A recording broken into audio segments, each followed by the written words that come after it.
Welcome, makers near and far. This is Jerry. You're watching 3DHP live from Las Vegas, and we have people each and every week on from around the world.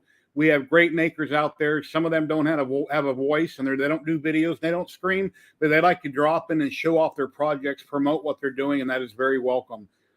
We have 2 people in the back room. I can have up to 10 people at a time on camera at any given time. I'm live right now on YouTube and Twitch. And if you're wondering why I got a Polymaker logo on my screen, I just became a Polymaker partner here about a week ago. I'm still waiting to find out all the details on giveaways and what I can and can't do. So I won't be giving away a roll of Polymaker today, but I will be giving away a roll of Ziltech. We'll have that in a little bit. I'll post that in chat where you do hashtag USA. Ziltech is a USA company.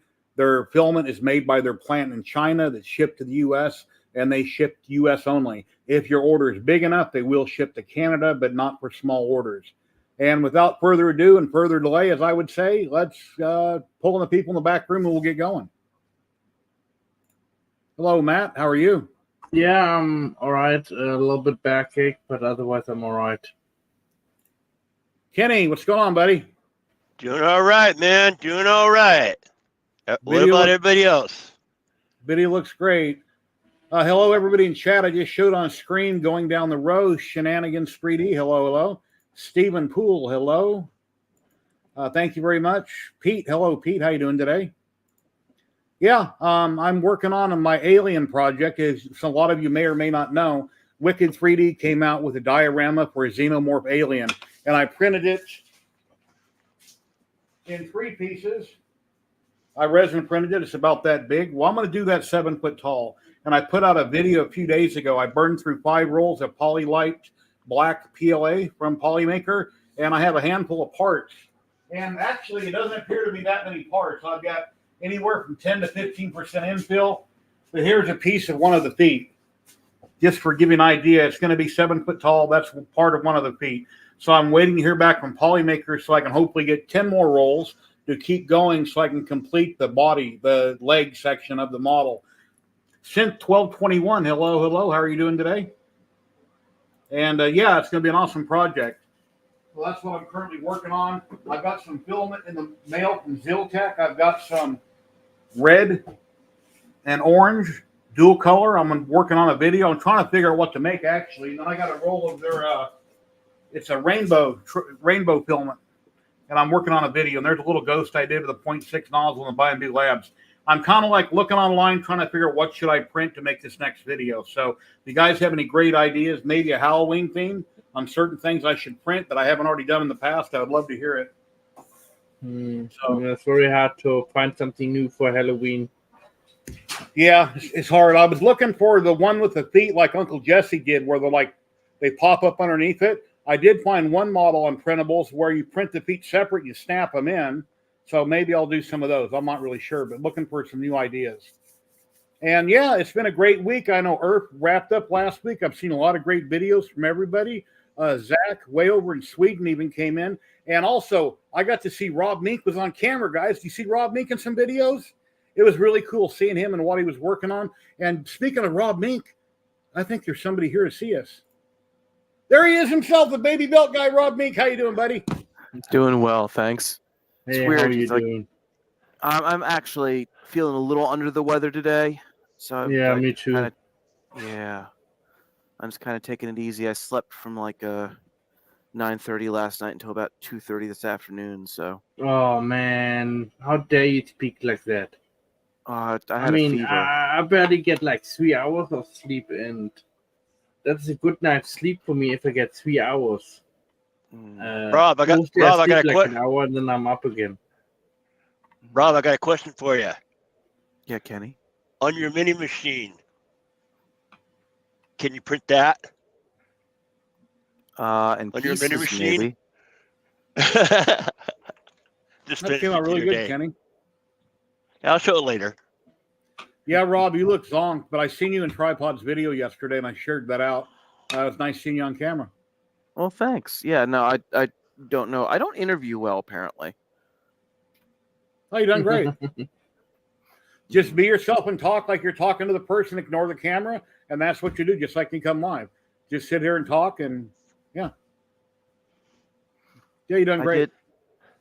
Oh, thanks. I seen 3D Nerd's 60-second video. Did he do that more than once? The one he does every year where he goes around and gives you 60 seconds to talk about yourself. Yeah. Does he do it like more than once though? Because I've seen one so far for this year. I think he just done one. He does one a year, I believe. I don't know if he has a part 2. I'm not sure. Hello, He's never- Sebastian. Hey, non-fam. I seen you in some pictures, non-fam. But just 2 words: chocolate printer. Yeah. Waste of money for myself. Yeah, if you had a business where you could actually use the stuff you print, that would be good. But Yeah, I'd probably yeah. not stop it before it hit the machine. Yeah, if you have like a bakery or something, it would be brilliant for a bakery. But for myself, printing chocolate, I just would be like underneath there and like, that is filled directly in my, mouth. Was Yeah. Here's a picture I've seen floating around on the internet that's pretty funny. I believe this was taken out of Target. And tell me if you recognize the guy in the costume. No, it's unidentified. It's a winner. It's a winner. Yeah. That was pretty funny seeing that. And if you're wondering who that is, here's a little print. That's him. I've done this on my bamboo earlier. I'm currently printing another one at 270%. Matt done a big one there. So anyway. His leg gives it away. Yeah, leg tattoo. Sam's a sausage. Zach is. Hot dog. Roger Brown, channel member on YouTube. Hello, hello. How are you doing today, my friend? Thank you very much for being a channel member. I really appreciate that. Anybody watching on YouTube or Twitch, if you'd like to subscribe or become a channel member, I'd really appreciate it. It helps out the channel immensely. So I might have done something small. That big long printer that was in the left of your video, what was that we were looking at? It would look like a, I'm not sure. That was the Crooked Crow Revolution thing I've been working on with Matt, or Matt gave me the idea for. I did also win the 3D printed Pinewood Derby thing, and they gave me a small stat thing. Wow, that's really cool. Wow, it's massive. But no, that's a variable gantry angle printer. Matt and I came up with the idea. Matt, I think you were pitching one that has a variable head on the gantry. And I said, well, why don't we just make the whole gantry tilt so that it's a belt printer and a auto-ejecting Core XY.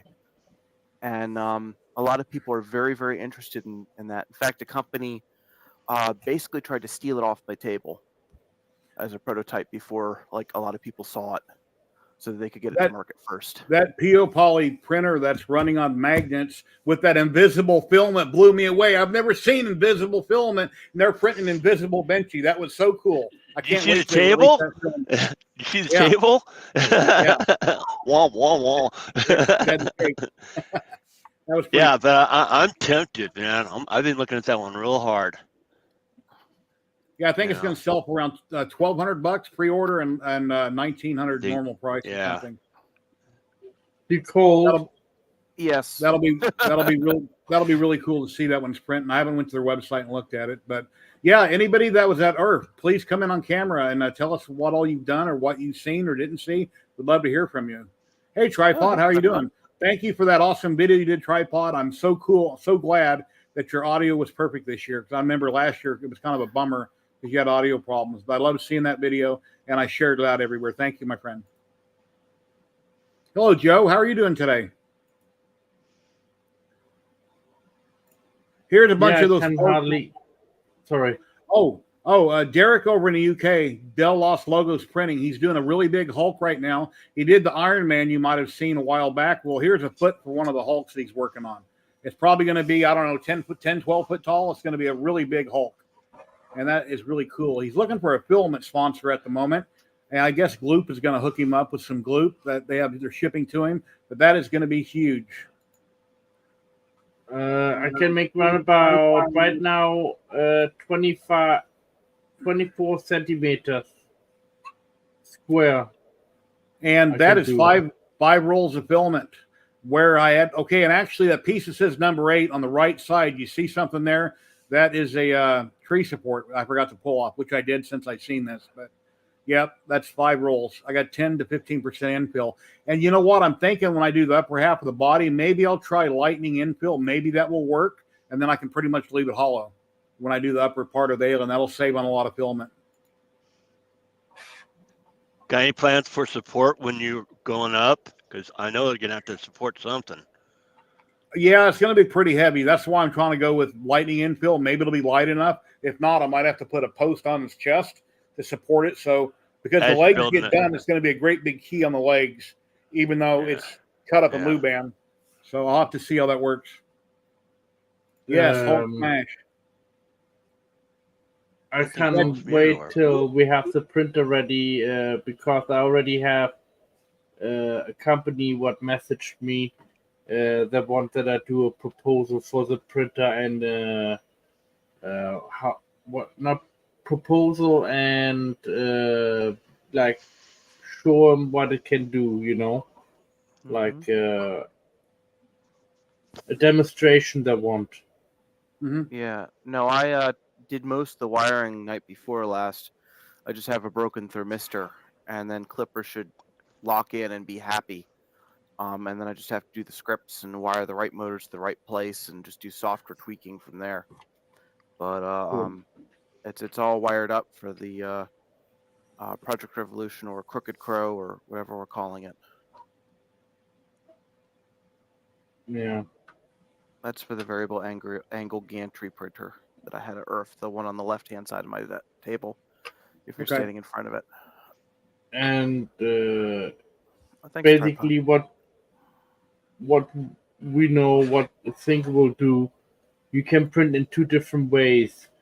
Also, especially if you do parts like mechanical parts, the layers would normally a printer stacks it up, the layers. But with this one, it would basically stack it up and then could theoretically go up and down to make it even stronger. Mm-hmm. Oh, the other thing too, Matt, is that this gets around all sorts of copyrights for auto-ejecting printers, so that you can Yeah. have a Core XY that auto-ejects, or you can have a belt printer, and it doesn't have any copyright walls in front of it for any of Yep. those features.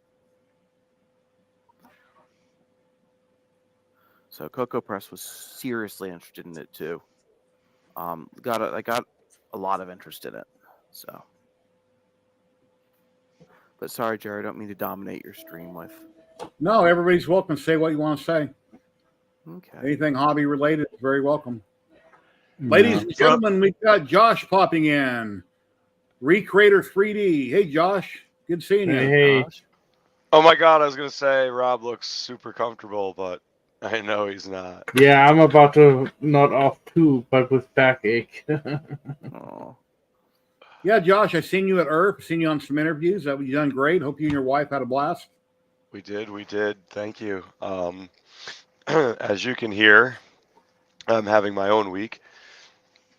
So it's just been recovery. I feel for me, it takes at least a good solid week just to get through the wave, but that's a lie because last year it took me about a month. So I've still have plenty to clean and get through myself. But as you can see from the one above me over here, the week has taken its toll on him. So how are you doing, Rob? I'm doing all right. I came down with a fever last night at like 9:30 p.m. and I just could not get warm. It's like under like 5 blankets and still shaking to the point where my wife was like, "I'm gonna go in the other bed if you don't stop vibrating the bed." Normally they wouldn't complain, but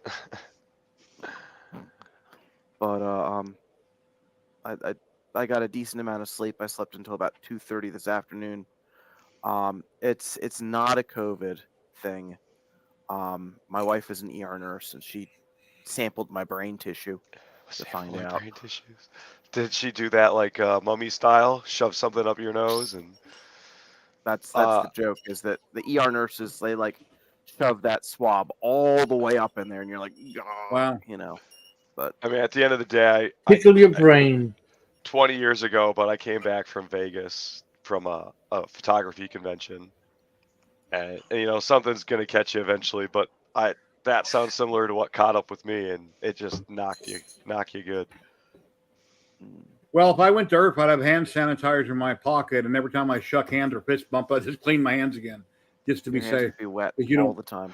Just be Yeah. wet all the time. Yeah, man. It's just me and B were eating bee pollen and drinking OJ, and it's hard. You're interacting with everybody from everywhere, so. And that's a cold climate, isn't it? Up in Colorado. This was Earth. This is in Maryland. It Oh, wasn't- yeah, in the that's right. That's 70s. right.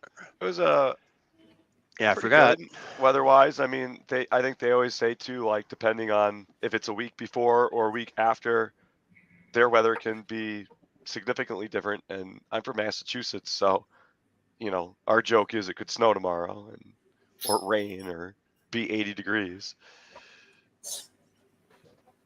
Why do I get the two confused sometimes? It's one of those things where Hey, Betty Boop. Massachusetts, Hey, Betty Boop. Maryland, and then somewhere in between. Colorado, though. No, it's all right, man. Again, like everybody's preference to where they are sometimes. I know geography, and me don't. I get want to along, be in so- bed right now. That's my preference. Yeah. Well, Yeah. give Yesterday- yourself what you need, buddy. Last night, as most of you know, Frankly Built, which does Iron Man suits and cool cosplay stuff, he had 1 million subscribers on YouTube, and he had a huge giveaway. No, I didn't win anything, but I watched it. And then Loyal Moses, being on Twitch for 2 years, he done a big anniversary stream last night with a lot of giveaways, and I watched that one too, and I didn't win anything, but it's fun to watch. I enjoyed watching both streams. It's good to participate. I mean, it's fun. Hey, We Joe. gave away a bunch of stuff at Earth, and Hey, we drew in a Charbel. good crowd, and people they get excited about what they might win and the possibilities of, and it's like going to the casino, and like you said, you join, you watch, someone's gonna win, and it Yeah. might be you, but that's what draws everybody around. So Yep. it's fun when it does happen to you, right? I mean, I know Yeah, Matt wins a bunch of stuff all the time, so I won a sample of Gloop on a stream a long time ago, and then I won a roll of filament on LM. I won a couple rolls of filament on DB3D Dan's stream, and what else? And then one time on Facebook, I won a very expensive resin printer that I sold to a friend of mine. So that was cool. I'm gonna blow him up because he needs a little, I don't know, a little pick me up. You got that trophy next to you, Rob? Green Boy. Hello, how are you doing today? I already showed it off. It is not small. He shows up. He's like, "Look what I got." I'm like, "What the?" I was so proud of him because last minute he was like, "Oh, I threw that racer together." It's like, "All right, man, you won." Guys, I have to pop off for half an hour. I'll be right back. Okay, sounds good. Alrighty, Matt. Stay good. Peace. Yeah, here in Vegas, obviously everywhere has slot machines, even 7-Eleven or your fast food market that sells gas. I don't ever play slot machines or video poker. Rarely, maybe once a year, I might burn $10, but I rarely ever gamble. I think that was one of the main things I picked up on. I was like, "Wow, I don't even need to leave the airport. We'll just stay at the airport." Yeah, I always figured the airport would be really tight and rigged and not hit, but there's been some really big jackpots happen at the airport. And So, I mean, the one that I stopped at, I don't know how many airports you got down there, but the main one near the Strip, at least for me. Again, we didn't need to leave, but yeah, the Harry pretty Reid crazy. International Airport that used to be called We had McCarran. three. Executive in Henderson, and Decatur. North Las Vegas. Yep. Yeah, three. The main airport's Harry Reid International Airport, where all the big jets fly in. Formerly known as McCarran. the Karen. Yeah, that was awesome, Stephen. I seen that. I wasn't sure on the end of the stream if I was allowed to enter, because if Loyal gave it away, I could enter. If Polymaker was giving it away, then I couldn't, because when you become partner, you can't get in on contests where they're giving away filament. So I'm not sure. All right, let's do the unveil. Yeah, I hate. Matt, I hate where I got. Well, Matt's seen it. I'll show it again later though. So I just finished this dude. It's good. Was that like 3 feet? 2.5? About like that. About like that. Yeah. y'all say 26 inches maybe. Yeah. Looks He's good. Nice. he's resin on the top, and the base is PLA. FDM. Looks like he's about to shoot first. Nice. And he's also got his blood stripes. So I made sure I had that detail. How long it take you? About a week and a half. That was a lot of painting. And a few boo-boos. Few boo-boos. Okay, they're expected along the way, right? I'm still relatively new to resin, obviously, because everybody knows where I got my resin printer. And I only have one so far. I'm probably, with the cost of resin, I'm probably only going to have one.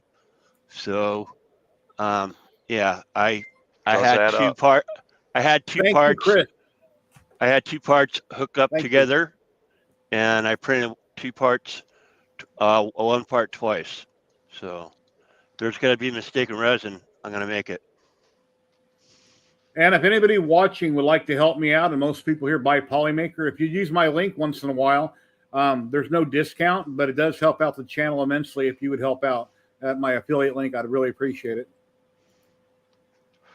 It's posted underneath all my videos now on my live streams, and I have it on my Facebook group, 3DHP. Okay, big kidding can go away now. Thank you. Yeah, I was working on it. No pun intended to big and rich. Yeah, I So- rarely ever get sick. I think about a year ago, one day out of the blue, I had the chills one night, and the next morning I was fine. So I don't know what it was, but it hit me and went away that quick.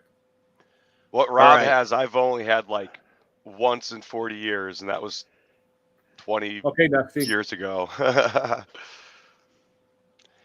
But right, when it hits you, it knocks you out. Yeah, try a stuffed nose with sleep apnea. No. No, thank you. That's like Yeah, drowning. I've had a for the last couple of nights. I've had a stuffed nose when I go to bed, and I have sleep apnea. So yes, and I don't do the full mask. I only do the nose. Yeah, the reason my wife is making this comment is when I do get sick and bedridden and I'm not feeling good, I moan and groan and complain, but that don't happen very often. Oh. Maybe once every 5 years. Not very often. Pretty rare. Fucking A, Rob. Sorry, my mouth. We've had these things set up. I don't know if anybody could hear that amongst the mic. I heard something. Hello, Simon. We got our Automata rep wrap shooter gallery behind me that I set up because I was going to display it.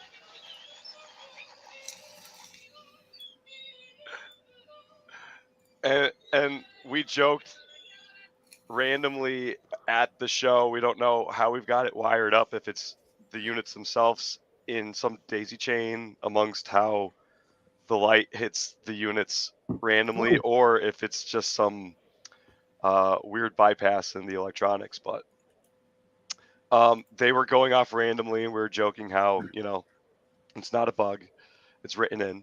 But people were enjoying how they were just kind of randomly going off and showing off what they were able to do. But we have our blaster guns, and we're just triggering them.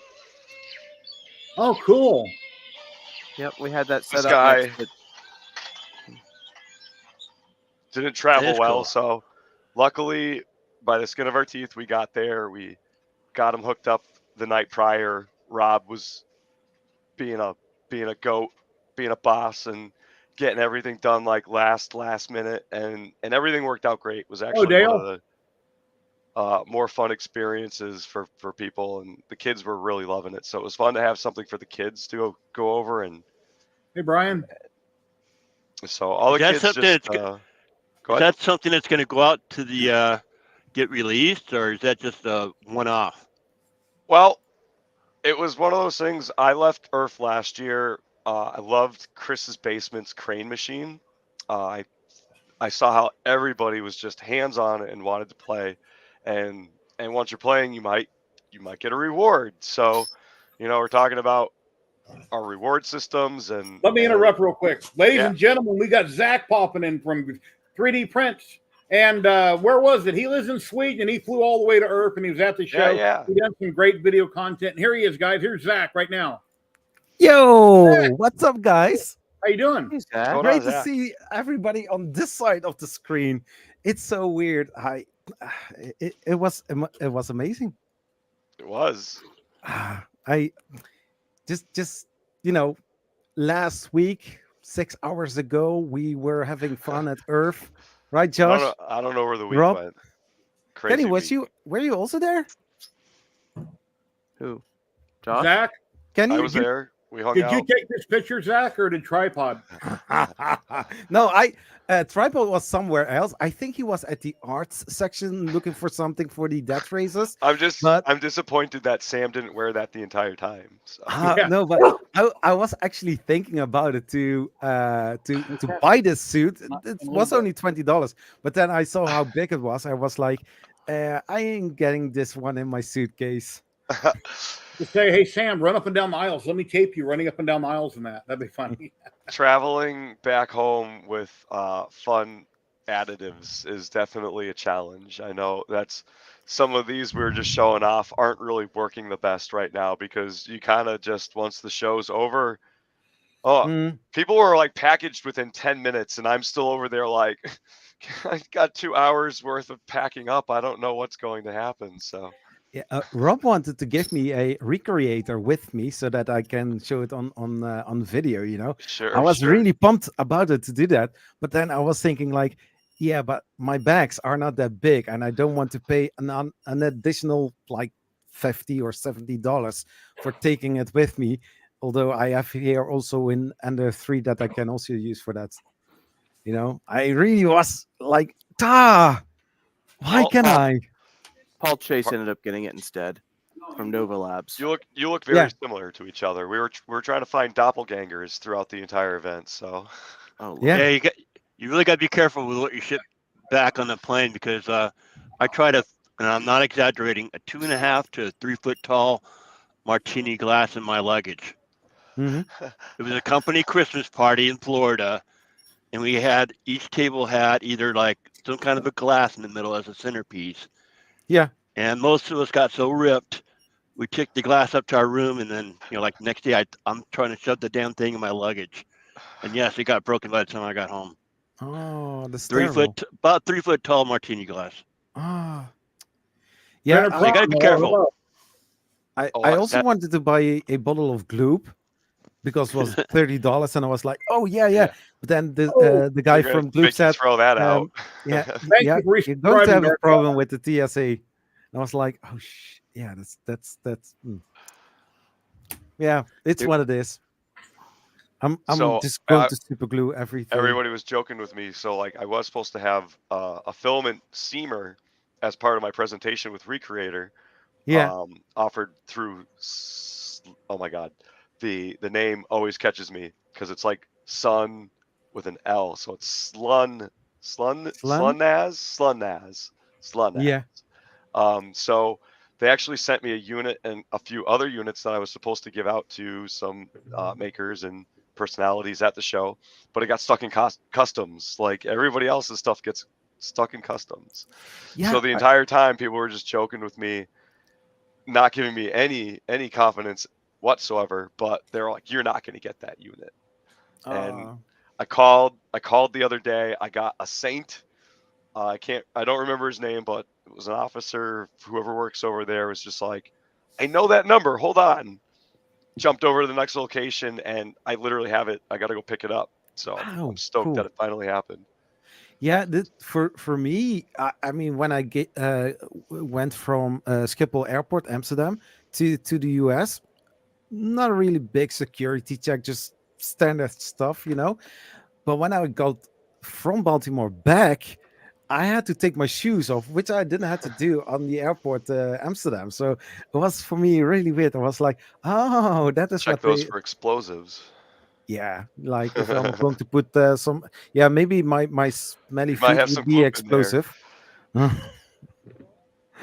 Yeah, I tried to get some glue, but I see the price already. It's just,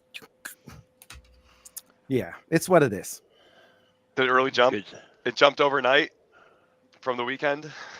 No, I mean the shipping and also, I mean the bottle of Gloop will cost me without the import tax already $60. Ooh. Ooh, Ouch. Wow. That not that worth it. would mean 2 big bottles of Gloop that I could buy there. It's yeah. But that size, or what size are you talking about? I think it was Hopefully the that big. bigger one. No, Bigger? not the tin can, not the biggest one, but I think what Kenny shows. Oh, Yeah. it's rough. International is just it's rough. And Well, like if I it was said, packed in your luggage under the plane, it shouldn't be a problem. A carry-on, they might wonder what is this. Yeah, but I paid already $50 for the way back for my carry on. I want to trust any of that stuff. You'd get back and all your luggage would be filled with glue. Somebody just Oh, throw it down and kick it the entire time. I've I had think my luggage open just because of the CPAP. So that's all it was a CPAP. what is that? For breathing at night, sleep apnea. Oh, okay. Because there was a thing in my luggage saying that I got checked. Mhm. Because everything was a little bit different when I opened it. Yeah. So yeah, they check for everything. Are you okay, Rob? Are you Uh, cold? n- I have a bit of a fever. I'm under the weather. Oh, Hmm. So I'm here. I'm just trying to take it a little easy. And my poor bird in the background desperately wants me to let him out, but I haven't today because I've been sick. Hmm. So, Whenever I Yeah. get a cold, I drink Dayquil, lots of NyQuil, Vicks on my nose, Vicks on my chest and neck, and that's usually what solves it for me. But that I rarely ever get a cold. well, this is a fever more. I was freezing and shaking most of the night, and then I woke up this morning like clammy and all sweaty, and probably TMI. Sorry about that, but Feed a fever, starve a cold is the old saying. I should probably eat something then. I have a thing of graham crackers next to me, but I haven't opened them yet. Yeah, saltine crackers would probably help you out. Hello. So are you fixing to introduce somebody again? Because I was gonna say something. No, I was just getting ready to read something in chat. I misread it. Okay. Yeah, I don't. On what? I hate to interrupt people when people pop in the back room. I have to jump in, interrupt, and bring them in. Yeah, I know. Mhm. On one of the videos I seen from your guys' show, that I did see that was kind of interesting to me because I own one, was a chameleon hooked up to a bamboo X1C. So did anybody see that there live? Tanner, The hello, camellia, hello. the camellia hooked up to a X1C. I didn't get a chance to see that, but I've seen it in video and Seen it in a video where it's on the head moving too fast, and then he moved it to the back of the printer. That way, the head doesn't have all those cables being yanked around. I Mhm. just thought it was interesting. I mean it's one of those things where it's like throwing shade that you don't need it theirs, because and I mean it's an impressive system. So Rob, if you got a Chinese restaurant close by, order some egg drop soup and have your wife go pick it up. That'll help you. Ooh, Well, I ooh, have that to pick sounds my good. wife up in 5 hours. She works a 12-hour shift today. Oh wow. Ooh. Rob's still Superman regardless. I dropped her off this morning. I could barely walk. Superman. Uh, It's just called Super Rob. Yeah. Superman. I try. Superman. Thanks, guys. But no, Josh, you're talking about the Automa target shooting stuff. That's the first time I've ever 3D printed and soldered in a hotel room. You did. I'm glad.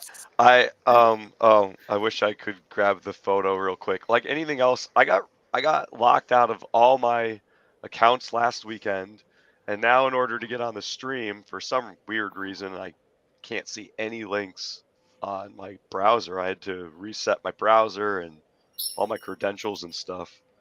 But there's a photo of me that B took of me working on all the automatas in my room. So I very much can say that was a first time experience for me. So hey Rob, we had our first times together. And something I wanted to say to everybody watching, whether you're on camera or in chat, or you watch us at a later date. Remember, comments hurt sometimes, and if you can't find anything good to say about somebody, it's best not to say anything at all, because sometimes people say comments about other streamers or makers or post negatively, and it's best if you can't think of something good to say, zip it. In my opinion, and just don't say nothing, because once you said it, it's out there, and sometimes it hurts feelings. So it's best not to even go there. And that's all I wanted to say. Good point, Jerry. I run a Facebook. Oh, by the way, page. Jerry. That's one of the rules. Jerry, congratulations on your 5K subs on YouTube, man. Thank you. Yeah, I've been on YouTube since like 2011, and around 2018 when I got 2017 when I got into 3D printing, it just started barely creeping. I mean, in my opinion, I should have 30,000 subscribers. I don't. Well, I don't know why, but I keep making content, and it is what it is. Some videos do good better than others, and I'll just keep it up, and what happens, happens. But I enjoy doing it, and I enjoy sharing what I do with people. And yeah, and sometimes you can investigate or research what you want to post, but then the video doesn't do anything good, and then after 2 years it will take off because somebody discovered how amazing this is, and suddenly everybody is watching it. Yeah, the algorithms and then how they play, and I mean, YouTube is pay to play at this point. I think if you feed them money, they will bump you. So it's something to consider. It has to do with commercials. If you have a lot of money and you want to pay a couple $100 a week, they'll run different ads and they'll put you in the right category. I forget, that's the preferred videos or recommended videos. You can pop up there, but you have to pay money to do that. You're not buying subscribers. They're allowing you to get more views, but I don't have extra money to throw at it. Oh yeah, it's nice to be organic, you know. Yeah. I don't want to do that. I mean, I don't earn that much on YouTube. I don't want to spend it all already again. It's not like you win money with the gambling and then you put that gambling money back into the machine again. Yeah. Yeah. All I'm saying is, like, you shouldn't compare yourself to people, you know, because you never know who might be feeding bots. And just dumping money for themselves to get subscribers and stuff. So if you're out there trying to do something organically and comparing your something similar with higher numbers, I mean, yes, are they as popular as your project or vice versa? But again, don't ever, like you said, just keep making the content that you're making, do what you do. Yeah, exactly. It does what it does, and hopefully it'll grow. And when if it don't, it don't. So yeah. Anyway, I enjoy it. I enjoy your streams, Jerry. Like I said, it kind of got me comfortable with getting here, talking to everybody. That is a mission on its own sometimes for people. So. When I first came on a live stream on the first layer with Richard Cleveland a long time ago, I was really nervous being on camera. And even though I'm just sitting there in my house talking to the camera, talking to him, I was very nervous. And then for a long time, when I started my live streams, the very second I went live, I'm trying to make sure my screens, I got everything ready to go and do everything on cue so I don't sound like an idiot. And I was actually nervous. And after about 10, 15 seconds, it went away. But it don't bother me anymore. But I enjoy doing this. I enjoy having makers on, talking about their projects, what they're working on. Positive energy only. I don't want negative energy from anybody. Ladies and gentlemen, we've got Vincent, and he renamed himself. He doesn't have an extension after it. Vincent, how you doing? Oh, there it is. Hey, Vincent, how are you doing? I didn't see that in the back room. My speaker's not reset. Thank you, Dark Allen. When I had my first live stream, I did the unboxing of the Easy Treat X1, and I didn't know anything about live streaming. And I was like, the camera was off, way too much light. The audio wasn't really doing well. And I was like, okay, I did a live stream for 0 people. Nobody saw it. I'll just pretend that nothing happened. I'll just put this video on, enlisted. Was really awkward. So kind of like an early Simpsons from the Tracy Ullman show. You know, remember those? My audio drivers were not the right way. So, hello, Winston. How you doing today? Welcome. What's going on, my friend? I'm sitting straight up again after more than a week. Still a lot of pain, but walking with crutches. Oh. What happened, if I may ask? Gout in my feet and... you mentioned that yesterday, yeah. Achilles space, how do you call that? In the back of your heel. So if you feel like this in the back, in those, Achilles says. yeah, something like that. So I had bed rest for more than 8 days. Couldn't walk, couldn't go to the toilet, nothing. It was real bad this time. Oh. So yeah. Well, get better soon, man. Yeah. So I got a painkillers, medication. It's working. So I had no prints, nothing to do the last couple of days so far. How you going? Sometimes when I go to sleep at night, my lower legs and feet hurt quite a bit, and once in a blue moon, I'll take a hydrocodone so I don't feel the pain as much. And then the minute I take it, I'm up and I'm talking a mile a minute, and I want to clean the house, do the laundry, work in here, and I don't want to go back to sleep. For some reason, it doesn't put me to sleep. It perks me up. This is the only medication that works for me. Huh. I don't know how to pronounce that. So that's the only medication that works. So I'm glad that I'm sitting straight up and I can walk with crutches a little bit, go to the toilet myself. That was the annoying part of all of it. Yeah. But yeah, we will go on, keep on going. Still working on those bins and stuff, and For the paintbrushes? To put it in yeah, there? for the paint brushes. Look, I will show you all that. Yeah, we So- want to so see, far- man. What I'm doing is for the Gridfinity parts, I made all these for all the cabinets, Ooh, and Oh, nice. this one is done nice. for Is- resistors. Is that from Alex Chappelle? Yes, from the IKEA stuff. Oh, wow. Ladies Hold and on. gentlemen, we've got Zach popping in. He's known as Zach Ass. Oh. Hey, Zach. Hi. Hey, Zach ass. How you doing, sir? Pretty See good. all the parts, and then Nice. so I'm still working on it. Looks nice. Yeah, so it's really more. I can find my stuff, and if I need bolts or nuts or washers, every time I had to go to the store buy them, and I had somewhere else I had a whole box of 100 of them. So it's a waste of money. Buy something double. How was Earth, Zach? Do you have fun? Yeah, it's fun. That's good. Probably good that you're not visiting. You and Lacey are not visiting this weekend, Zach. I'm under the weather.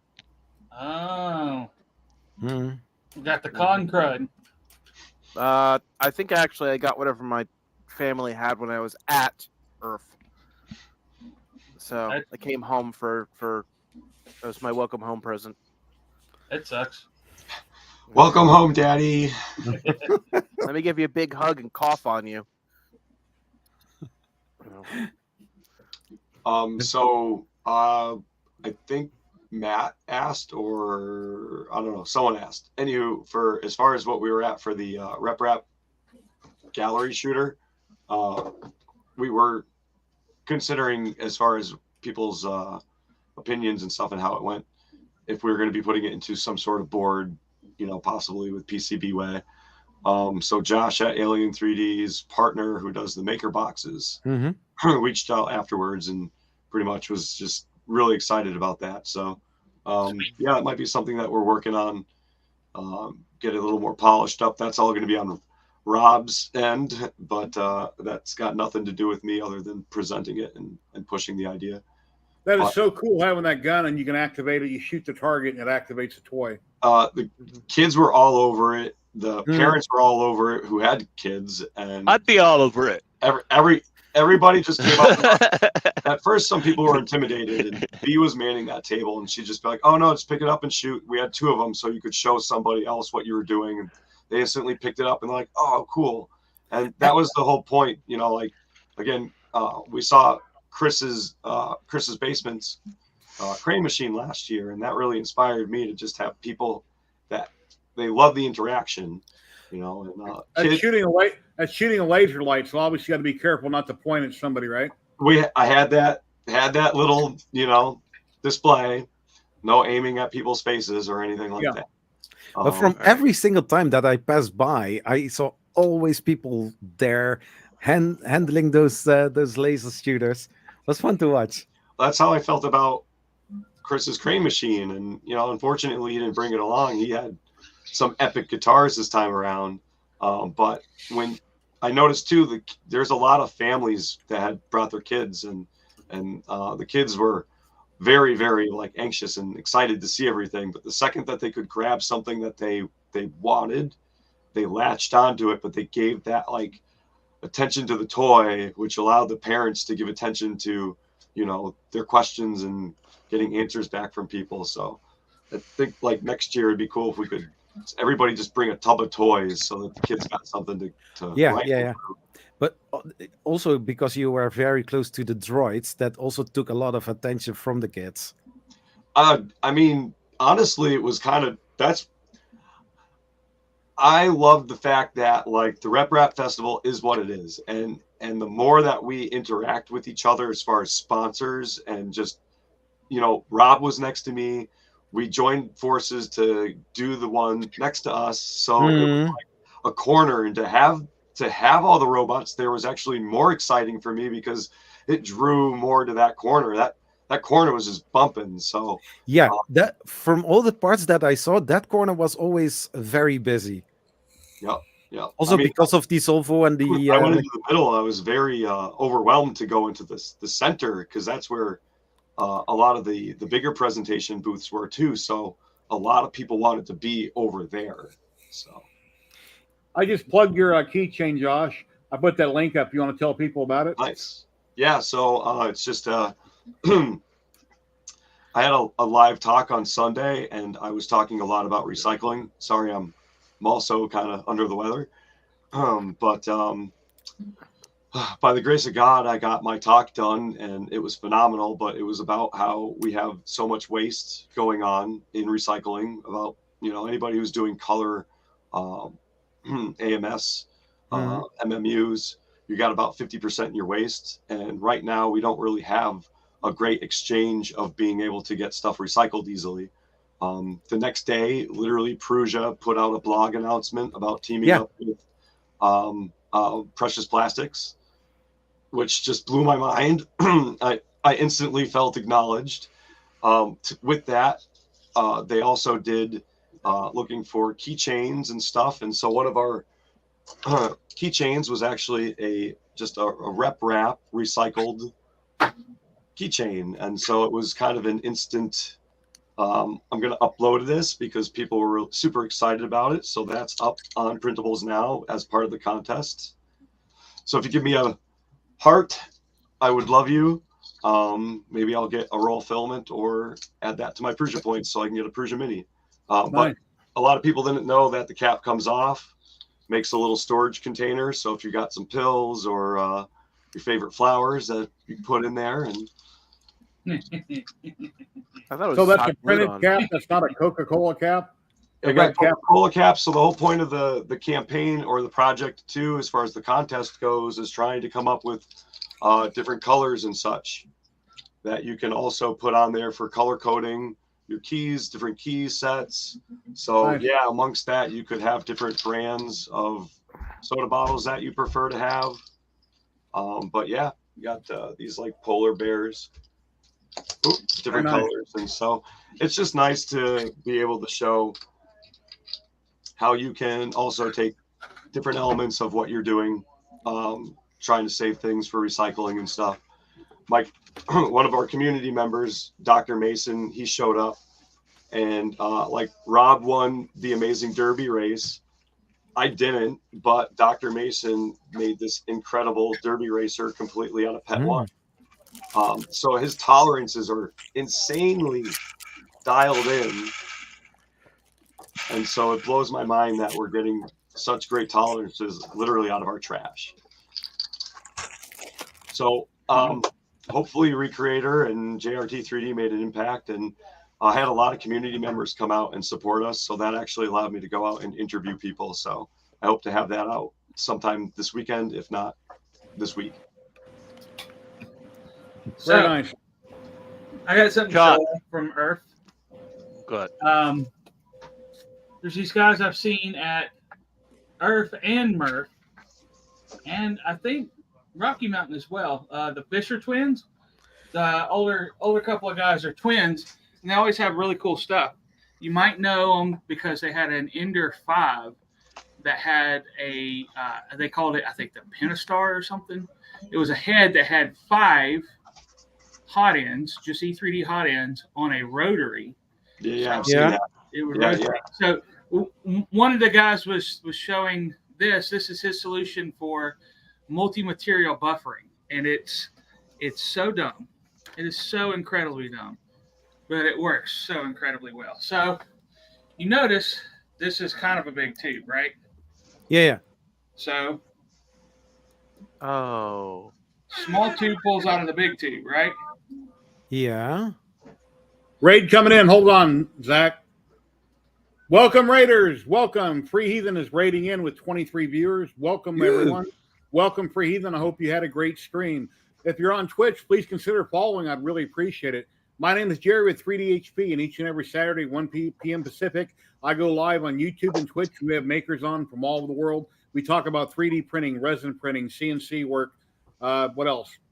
Lasers. Talk about a little bit of anything and everything. So please consider following. I hope you had a great stream. And yeah, let me get back to Zach and we'll get going.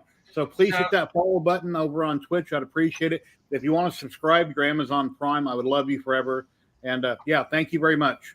Let me go back to Zach, who was talking here. So you see, this is, I'm pulling the filament out, right? And it's fully pulled the big tube up on the fitting here. So when you retract,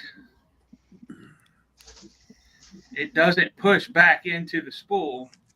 The smaller tube pushes out. So all of your extra slack is held in the extra tube. And then you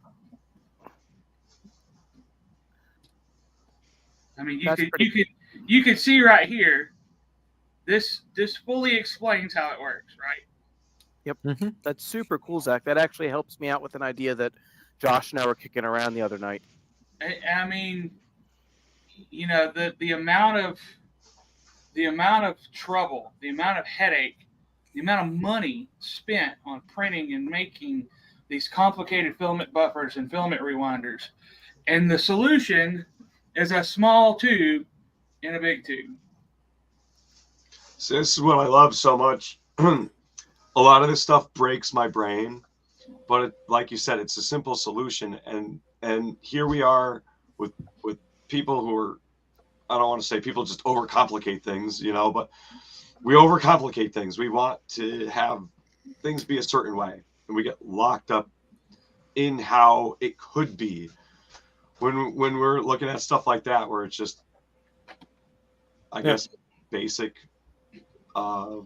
just, I don't even know the word. So this is actually PTFE tube, the bigger tube. The problem is that is very, very expensive. Amazon, I got a 10 feet. The bigger tube, this is 6mm ID Teflon tube. So this is $1.40, $1.50 a foot. Doesn't sound bad, but you know, you need about as much. But they make you buy 40 feet.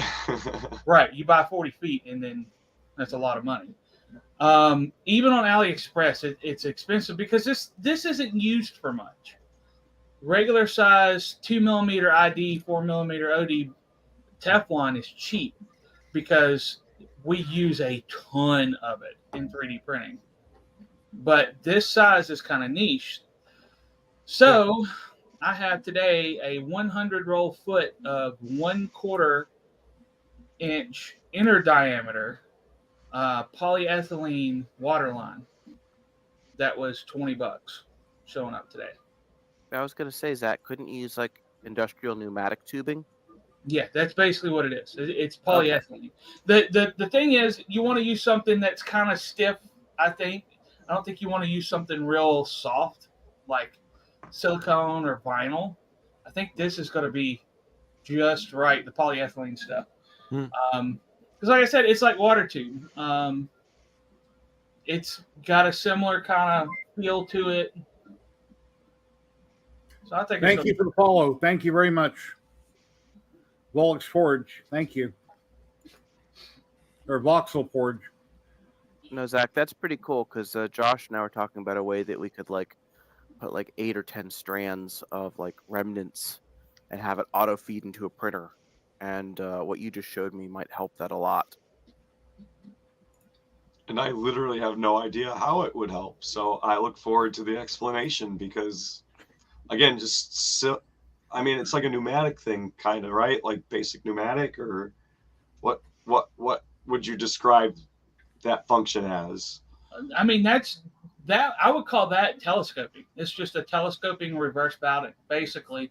If we want to come up with a name for what that style of buffer is, it's a telescoping reverse Bowden buffer. Is it spring loaded? No, there was no spring loaded to that. It is just a small tube attached on one side and a big tube attached on the other side, and it doesn't even matter what side. And what it is when you're trying to pull filament from one side, there's less resistance to the filament. It's like a Chinese finger trap, right? Not even really that, but there's less resistance to pull the smaller tube and the big tube than there is to feed more off the roll. And then when it pushes back in, there's more. It's easier for the filament to push the two tubes apart if you've got it like. There's certain situations where you could hold the tube the right way and it not work as well. But I mean, you saw that. I just had it sitting here on my keyboard rack and was just, and instead of pushing back into the box it's feeding out of, it's pushing the two apart. And that's the whole point of a buffer is you have to have some way to handle Chris. the excess filament that's pushed back out of a multi-material unit. Yeah. I don't know if anybody that doesn't use an MMU would actually recognize the advantage of this. Yeah, so like the thing with the bamboo AMS is when you're changing filaments, the filament path from the head to the AMS, that length of material shares the same path as all the other colors it would load, right? That's the thing. You're unloading one and loading the other. On the AMS, it's got a rewinder. So as it feeds the filament back out of the machine, it's rewinding the spool. But when you have something like a Prusa MMU or an Enraged Rabbit or a Trad Rack, which is the open source ones, when it feeds that filament back out, it's got to have somewhere for the filament to go.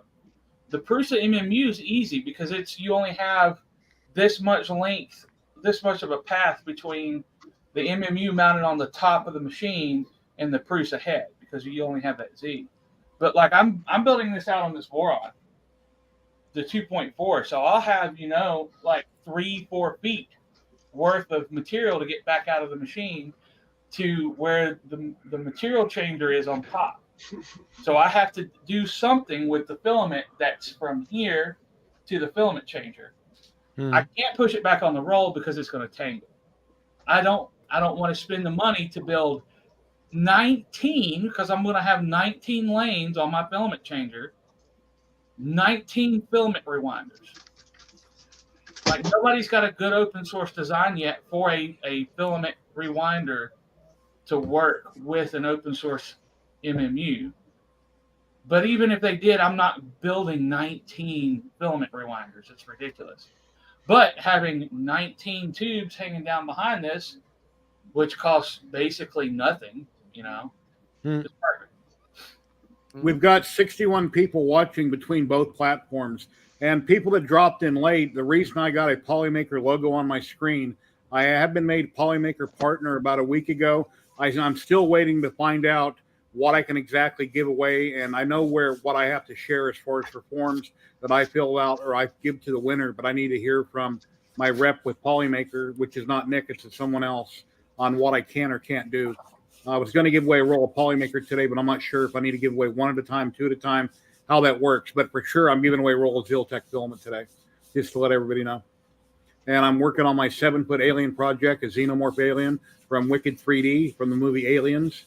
And I've got part of the legs done. I burned through 5 rolls of Polymaker Polylite Black PLA like that. And I can show you the pictures here real quick. Let's see. Here's a picture. Here's 5 rolls of filament right there. I've got 10 to 15% infill. That was printed on my iFast and on the Bamboo Labs. And I'm just waiting to hear back from Polymakers so I can hopefully get 10 more spools to continue going. The whole project is going to take around 30 spools. The alien will be 7 foot tall. Did you did you hit those with a dry brush, or is that just how your light hit it? That's just how the light hit the parts. They're just, I haven't done anything with them yet. I'm going to completely get it built, glued together, and then I'll fill the seams and paint it from there. Pretty There we go, ambitious. Kenny. Oh, My cat's That was wanting me nice. to play fetch. I actually seen the movie the first time around. Yes, that's how old I am. So, anyways, has anybody seen my Wookiee anywhere around? I'm looking for my Wookiee. I see him. I see the Wookiee holding a statue, but he's going bald. Yeah, that's why I wear caps. Yeah, I forgot to put a cap on today. Very All cool. right. Does he Anyways, have I'm a looking. companion I'm that looking. you can I'm looking print? for my. I'm looking for my Wookiee. It'd be fun to actually print one up and then I'm not doing a Wookiee. No. get No, some I'm not doing fabric a and do some Wookiee. Wookiee.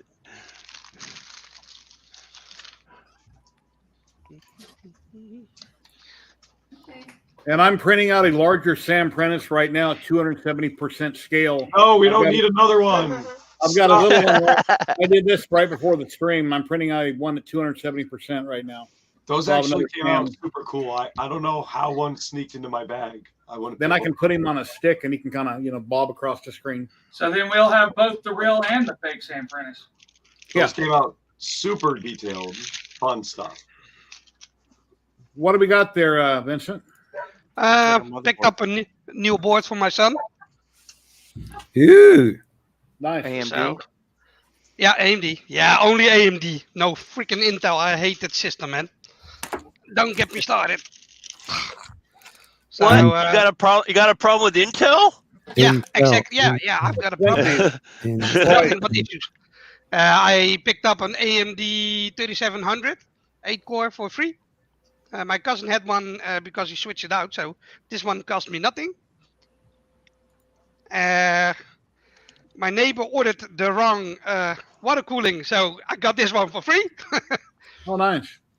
So Yeah. So far, nice. so far that's two. I don't know if you have where you're at, Vincent. Do you have Bot Wars where you're at I'm in the on Netherlands. on TV? Do you have Bot Wars? Do they No, show it out there in that country? no. Oh. Okay. Anyways, one guy called Netherlands the is crack, boring when it comes to something like that. but yeah, it's Bot Wars. Anyways, Yeah, but so yeah, go ahead. I picked Sorry. it up for free, and I ordered a DDR memory and a power supply, and he already had a new case because I bought a new case for him a couple of months ago, and I was like, you know what? I'm gonna give you the motherboard. And my cousin told me, yeah, I've still got a CPU laying around. He said, which one? I said, yeah. He said the 3700 8-core from AMD. I said, okay. So I looked online, and it was still almost 300 for the processor. And they said, how much you want it for it? He said, oh, take it with you. It's free. So okay. Wow. Very And nice. my neighbor made a system in my old city, my old neighbor. And she ordered basically an extra water cooling system. But the one that was being built, the original AMD cooler was already in there, and she wouldn't switch it out. She said, "You want it?" I said, "Yeah, okay." So I told my Thank you very son. much for the call, DaVinci 01. So I told my one son, on. he said, Thank you. "Yeah, I'm gonna pick up a motherboard and a power supply. You can get a good PC for next couple of years." All right, Vincent. Let me explain myself why I said Bot Wars. Okay. It was on last night on. It's a show that's on Discovery Channel here in the United States. There's a team called the Kraken, where it's basically like an alligator that comes around and comes after you. You know, that's Yeah. his weapon. And then there's another one that AMD team sponsors. AMD sponsors them, and I forgot what their robot is, but they lost 2.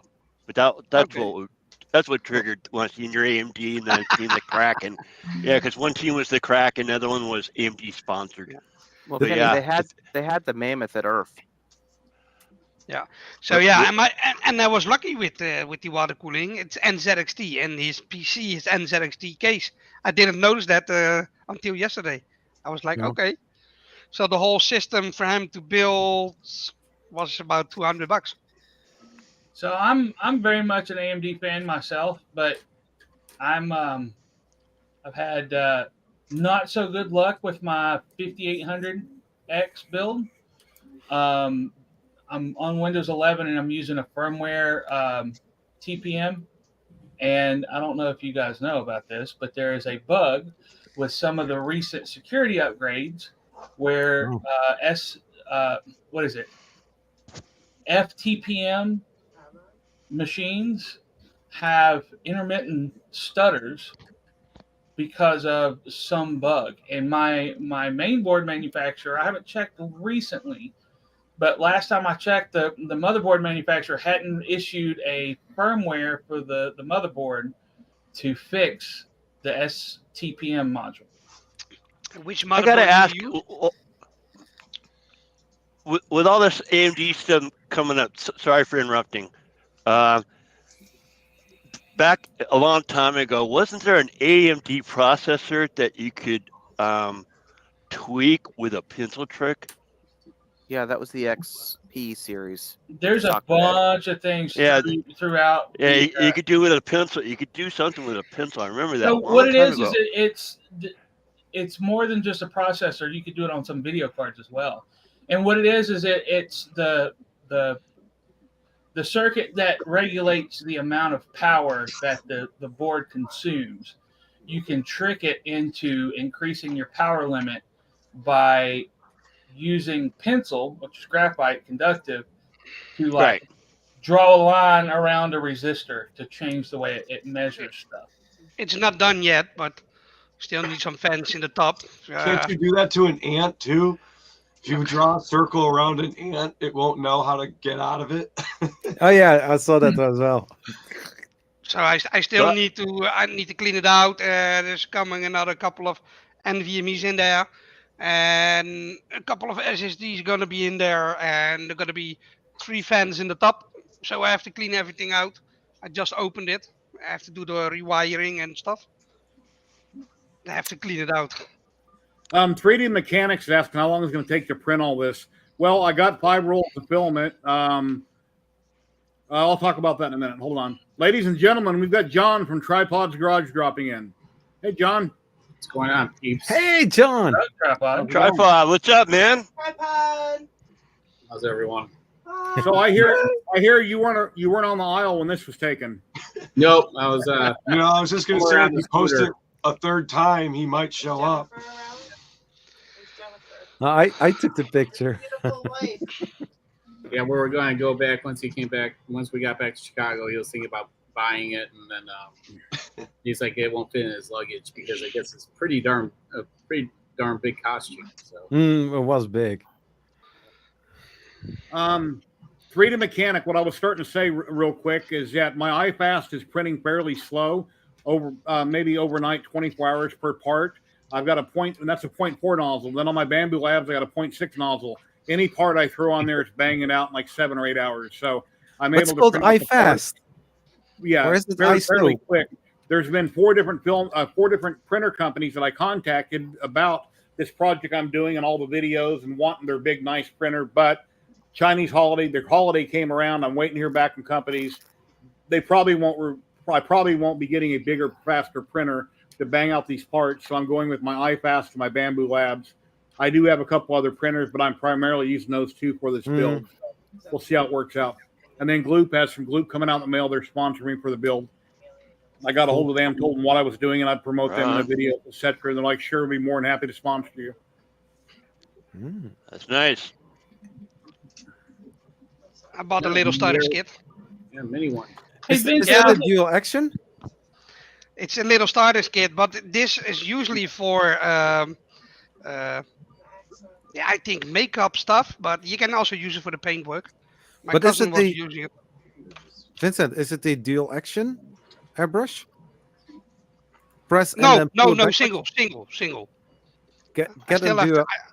Yeah, dual my cousin told me that, but I picked this one up for $10, so I yeah. can start the basics and $10. learn a little bit how to spray. I never used something like this before.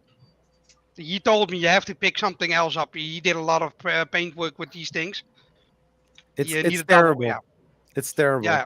I've He tried told it also with a compressor that you had, but Mhm. you're getting constant air brushing out of that. Yeah, And you cannot regulate it. It's good for the yeah, base coats at Yeah. least, yeah, right? exactly for the base coat and maybe for painting trees, just simple trees for dioramas.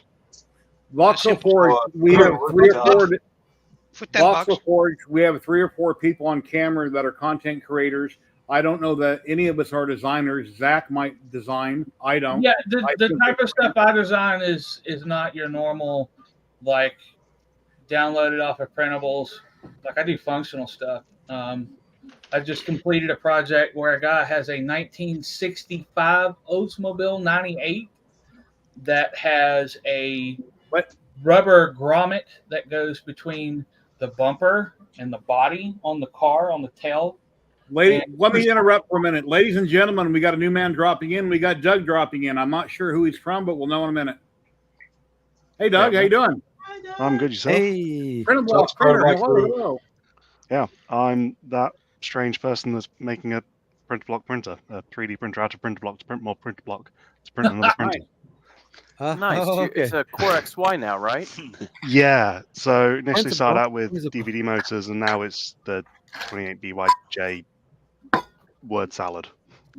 I know those motors.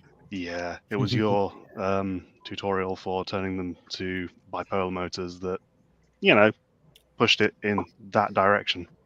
I'm sorry, those motors are very, very cheap, but have some limitations. It works ish. I've still not got it actually extruding onto a build plate, but it extrudes. I think they're empowering little motors that get people started on ideas that can get you further, The terribleness that's I hear even baby belts become pros. I don't know I how far my don't camera's going to have- reach, but there you go. Nice. That's It's interesting. Now, are you supporting the other side of the motor shaft at all? No, the motors are currently would- just freestanding. Strongly recommend supporting the other side of the motor shaft because otherwise the motors will bind and wear out very quickly. If it will survive Smurf, I think I'll be happy, and then I'll remix it to NEMA 17s because I'm going to apologize for the wiring mess. Yeah, but Well, I was able to get about double the performance out of one of the BYJ 48s by putting a bearing on the other side of the motor shaft. That is So which material did you print it be in? able to do that pretty easily with the way that everything's configurable. Just a minute, Zach. Slap on another side, right? Yeah. I mean, I don't see why I couldn't add support to the other side of the motor, Look at the baby belt. Doug, were you at Earth? No, I'm UK based. I'm in theory going to be repping Recreator 3D at Smurf. Oh, that's and well, so Recreator got a table at Smurf, so Doug presented some sort of print-to-block printer a while back that just really intrigued me, and we're both members over at 3D Printing Professor's Discord page. It was just DVD motors. Hello from Iowa. I can't get all the way out there, so I've been looking for ambassadors, and Doug just reached out and said that sounds great, and I said great. So we've been trying to encourage his printer and what he's been doing with 3D Printing Professor's print-to-blocks. Zach, are you ready? Yeah. So what I was talking about, I've designed this. There's a guy local to me who has one of these that he's in the process of restoring. It is gorgeous. So you see here the bumper. You see how it wraps around the bodywork? Yeah. On either side. See, I think right here. You see this black piece here, right? Yeah. This is rubber. Yeah, And flexible. it only exists, this particular part in this shape only exists on 1965s. It was a different part other years, and it's impossible to find a replacement. He and another guy locally have one of these cars. They're both restoring them, and the part that they have, this rubber, is just dry rotted and gone to crap. So I scanned it and then designed a replacement part. Cool. So what do you I'm trying to find the original. I've got the original here somewhere. Zach, you woke Rob up. Rob's like front center right now. So, but yeah, so I scanned it and then printed him a replacement out of TPU. I just said TPU. I knew it. I knew it. Like he printed out a TPU, didn't he? Let's find out what grade of TPU. Really, I could have done ASA for this. There's no real need for it to be flexible. Thinking about it after the fact, I could have probably made a better fitting part by having ASA in a way to clamp it in place. But he was super, super happy with the TPU, so that's what we went with. Yeah, that bumper is designed to take impacts. If you bump them from behind, it will. Well, that sounds like a perfect thing to put on Printable's new section that they've got for fixing things, right? Yeah, of course. I don't think I'm actually going to upload this because I did put a ton of work into it. I think I'm going to try to sell it as a product on eBay. Actually smart. Also good. There you go. Yeah. So you said that's from a 1965? Yep, Oldsmobile 98. And So you can now- see the full profile of the part here. I know there's some enthusiasts here, but I'm not. So how many of these cars exists, and what's the market for a product like this? I have absolutely no idea. My dad would be one of But I can make a listing and print them on demand. I don't have to have them on hand, because it's an hour print out of TPU. That's not bad. Yeah. But That's yeah, not one of bad. the challenges was these bumpers are this is 1965. These are not precision made parts. But so you're saying though that this one car is the only one, a 65 model. So what you could do is you could backtrack at least and see how many of these models were. Yeah, I can see how many were made. Interchange. You have a lot of cars, probably. It's kind of a niche car though. Yeah, but then you could at least say like, okay, my market value is 15% because there's got to be at least 15% still kicking around. Right, but how many of them are going to be restored by an enthusiast? 5%. I mean, this guy said he's spending $11,000 on just the 15%. interior of his car. It's going to be like 1% really at that. Yeah. when he's done with this is going to be like It's still cool. I mean, that you were able to do that. presidential limo quality, like Yeah. super nice high-end restoration. So did you, sorry if I didn't catch it earlier, did you remodel it or did you scan it? So I scanned it and modeled from the scan data. What do you use for a scanner? So you would be like Jay Leno's sideman for his own stuff, right? Yeah, I mean, they're pretty much doing that kind of restoration over there. So, but I'm that's sure he's awesome to got hear that that kind you of did it in person. your. I'm not moving to California. So. Sure. I'm but I'm still, sure like, Jay's got the hookup. the fact that you did that, is nuts. We finally gotten to that point. And then also I'm working on, it would be printing right now if I didn't have a dead board in my 2.4.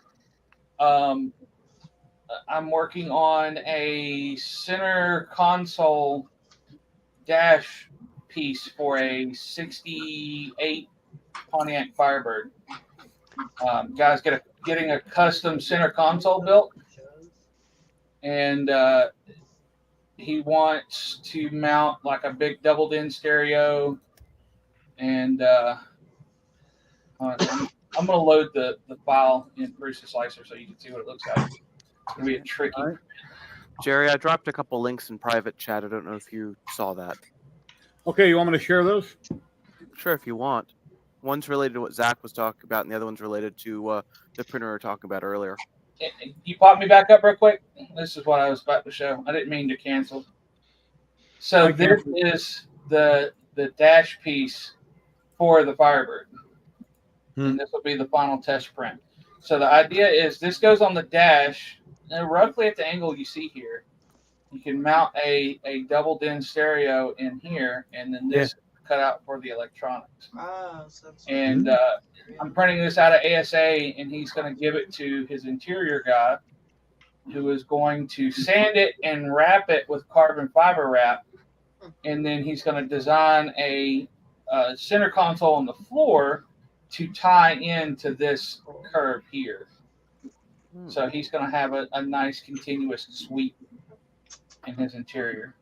Well, Zach, I've got my large format Voron Piper mashup if you need something really big printed like a center console.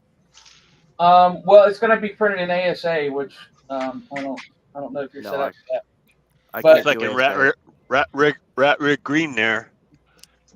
This is so this is going to be done out of PLA as a test fit, and if the test is good, I'm going to print it out of ASA.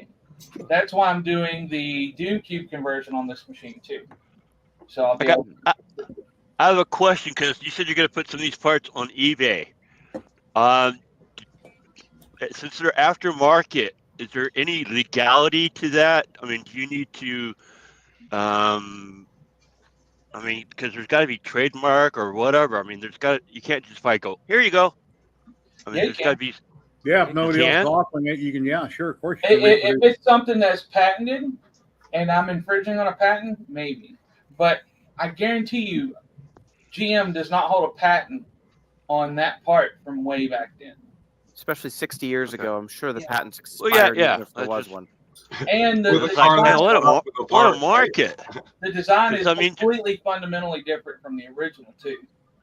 Yeah, just think of all the cars you could do that for. I mean, well, I mean, it's finding a part that there's not a viable replacement.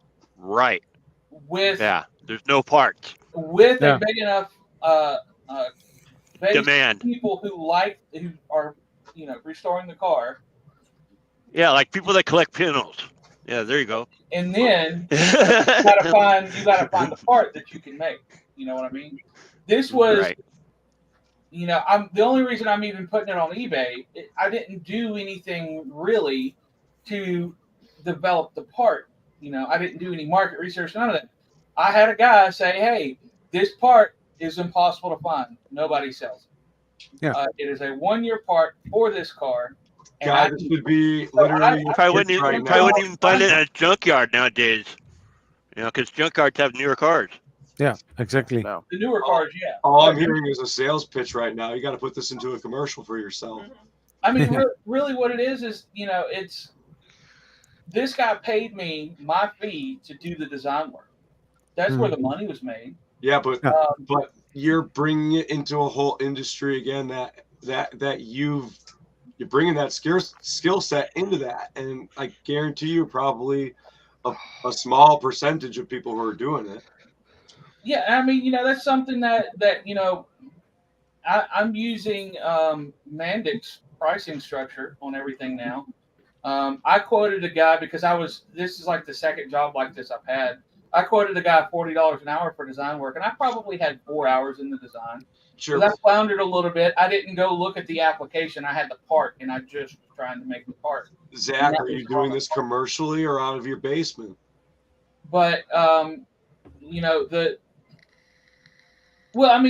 depends on the agreement. I'm just saying in general. This one around that kind of got. I was responding to Ozzy. He owns the design in the sense of if he needs a replacement, I will make him a replacement. If he requests the file, I'll give him the file. Yeah. But at the end of the day, it's my design. I'm the one who designed it. I'm the one who made it. He paid me my setup fee. Right. Basically, is the way I see it to get the design done. If the agreement was I'm selling him the design and he retains the rights to the design, if that would have been in the agreement, then sure. But there was no written agreement to this, so technically I own the design because I'm the one who made it. Yeah, it's a can of worms. it's a can of worms, and it's not something you could ever litigate because there's nothing on paper. Right. And it's not something you'd want to delete on your end once you send him the files and the part, because if ever wants any modifications made, you don't want to have to redesign it from scratch. So you'd have to keep it in the folder so you could work on it in the future. Honestly, I would disagree. It absolutely gives me the right to sell the prints of the design that I did because there was no agreement that he retains the design. He asked for a replacement part, and I made the replacement part. Can you correct me if I'm wrong in my ignorance of understanding, but you almost came at this part from a novice perspective in a way, as far as the ease it sounds like you are able to reproduce something that should have been really hard in an industrial manner to be able to produce or reproduce with very limited, I don't want to say very limited skill sets, but again, you're making it sound very easy for what I know would cost boatloads of hours and money traditionally. So here's the part you're missing. I do this kind of stuff for a living. I'm a CNC programmer, mechanical designer by trade. Reverse engineering parts is part of what I do. Yeah. Hey, John. I work now, it's just CNC programming. But Josh, what I think you meant is that it sounds like he streamlined it and made it sound very simple, when in reality, to get it professionally manufactured, it would have been a huge expense. Correct. I'm not. Thank you, Rob, for clarifying. I'm not trying to take shade on anybody or anything like that. I just have a hard time getting stuff out of people. Even then, really, because I work on the professional side of it, if it was something you were going to get mass manufactured professionally, then yeah, for sure. But if this were not a rubber part, if this were a metal part, it just still blows my mind that we're able to do this. Yeah. Oh yeah, for sure. Yeah. So this is we're companies and industry. Hey guys, let's let Tripod have it for. Go for it, buddy. I only need partial of it for. I don't need. Okay. So this is the new Recreate laser. Watch how this thing focuses.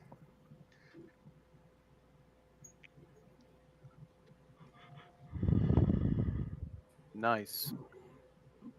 And you get all the cool toys. What am I? Oh, I see it now. I'm looking around the scene trying to figure out what's going on. Yeah, It's on the right there, the thing that just went up. Yeah. Yeah, it's lifting the Z-axis. Oh, okay. Now I yeah. see it. I was doing the same thing. I'm looking, trying to find something going on. Oh, that's nice. I think, is he going to move the camera? But then I saw the lid going higher. Yeah, the laser over there on the right looks like a big printer. Yeah, he's got all the cool toys. It's all the cool toys. It's a prototype, so it's basically a first look because. And you can show it to us. What's that? And you can show it to us. Oh yeah, it's gonna be released probably by Monday. But it does tumblers like perfect. It's like the easiest tumbler. And actually, when it was marketed, or when I think I was first contacted in July. I just got it right before we left for Earth. What company? They released a video. I'm like, I've been talking to you since July, and now it finally came. Now you want the video now. I wanted the video before you even could make it. Give it to us now. I think so. They're doing like it's not crowdsourcing, but on their website it's going to be like a percentage off. So I gotta look that all up before I do the video. But easiest tumbler setup I've done on any. So it's just the camera's off a little bit. So I mean, since it's a prototype, I mean it was clearly packed as a prototype. It was, but it's they said, hey, just do a first look for us. I mean the camera's off. It's off by a lot. Typically a camera like on any laser engraver is not going to be all that accurate, but this one's pretty off. So hopefully they could, and they're not using Lightburn. So and it's actually a really easy app that they have. It's similar to the X tool, but if they could have like a camera calibration in there to help line it up, I think that will help a lot because if you go through Lightburn, that calibration just sucks. So to set it up, just flat. Hey, John, in your video, when you're looking at the Peel Poly new printer, you forgot to mention the invisible filament and the invisible benchy they were printing. Yeah. Well, it was their whole hot end got damaged during shipment. So that's what I heard. Yeah. So but as a joke, he should have told people it's printing invisible filament. What do you think of the layers from benchy? Now, John, it was cool. I mean, the problem was I didn't have much time at all between the death racers and everything to do almost anything. I went around literally on Sunday an hour before everyone was packing up to do it, and a lot of people were, just busy doing what they needed to do to get out of there because you only have basically an hour to get out, an hour and a half, somewhere on there. And if you pack up early where your booth looks like it's packed up, you're fined $500 or you can't come back.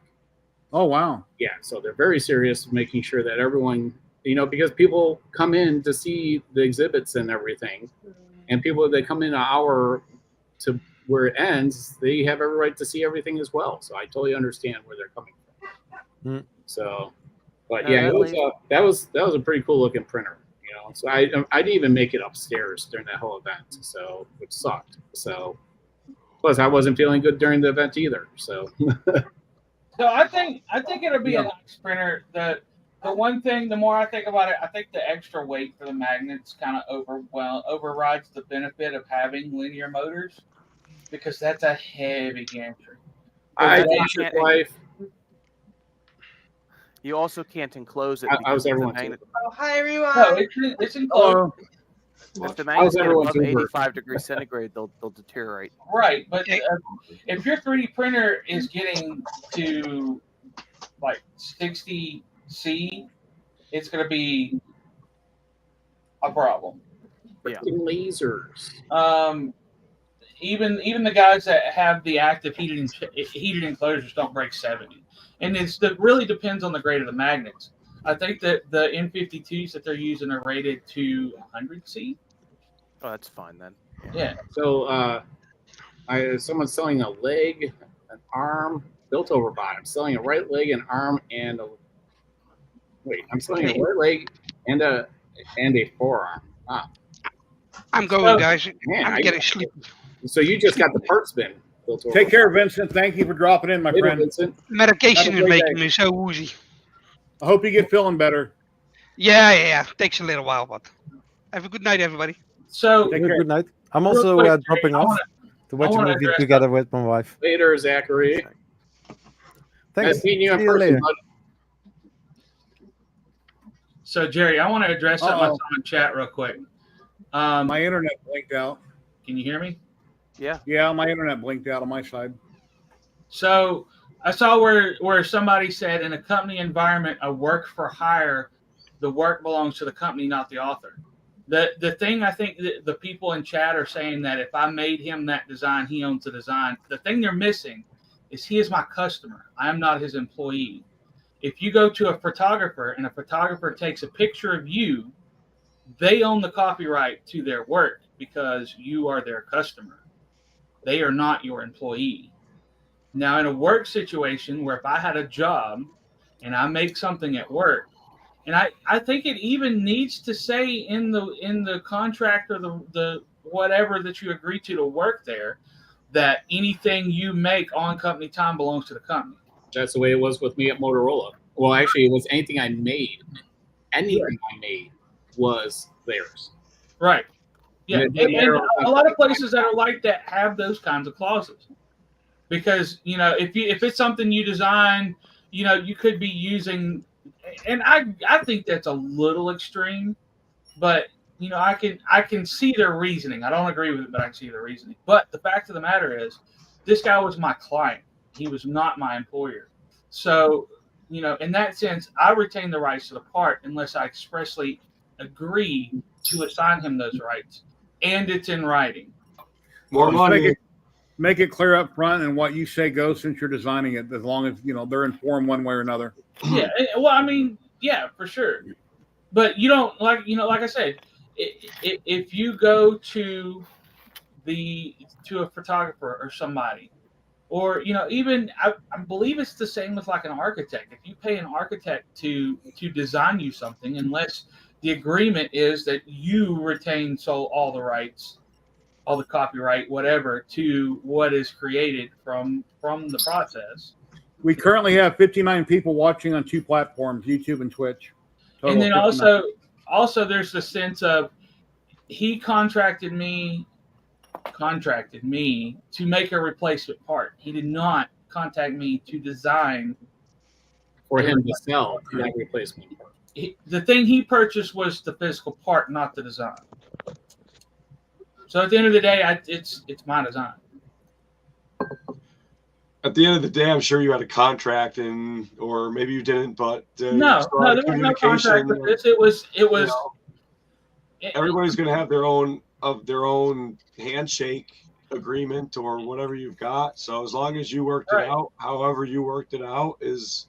Unless it's something huge, like this was a $200 job, is what it ended up being. I think. Sure, it's not like it's a $200,000 job. If it was an expensive job, there would be a contract made with it. But this kind of thing, it's a one-off part for a one-off car.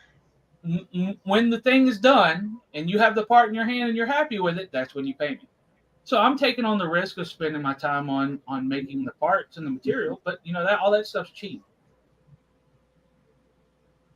I think we should give away a roll of filament. Looks like Ziltech might have their stock in on their new dual and tricolor filament. Built Over Body got it right there. Very cool. I done a video I put out last week. They sent me a bunch of samples, like 15 samples, and I done a video on it, on the bamboo. But they got some new colors in.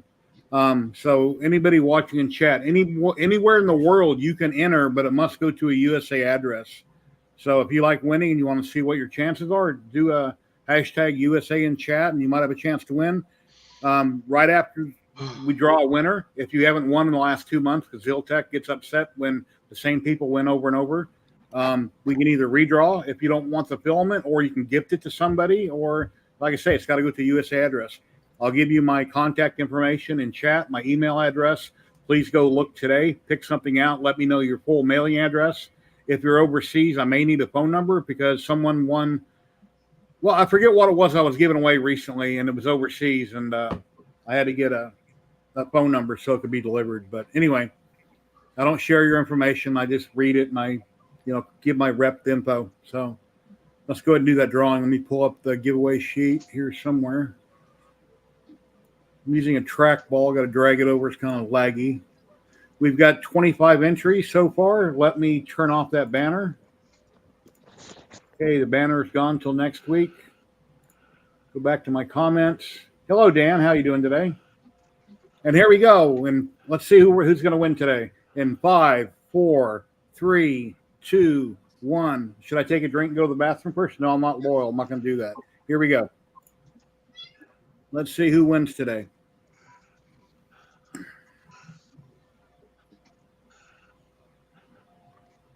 Daniel Whitney in the UK.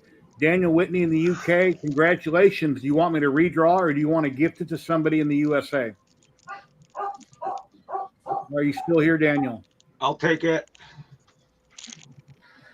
Let's see if Daniel's in chat and answers. Must go to a USA address.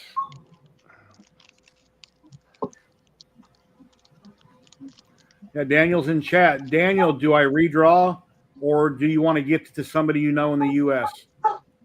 And then they can contact me. Give it to Kenny. Okay. Well, thank you. Kenny, woo! Congrats. Thank you very much, Daniel. Kenny, you know how to contact me. Go to ziltech.com, pick out a roll of filament. Let me know tonight or tomorrow, and I'll contact my rep and get it mailed out to you. So everybody knows that last time was resin. This is the one I never win. Thank you. Thank you very much. The win stuff you never win. Very cool. Thank you. Thank you. Time to get some UK filament, Jerry. Well, I'm a Polymaker partner now, but I'm waiting to hear from Polymaker on what I can or can't do, and then I'm going to have a drawing on Polymaker, but it won't be today because I don't know if I can just do 1 spool, 2 spools, what I can do. Got my my water line That's a lot. I was gonna say, what kind of filament is that?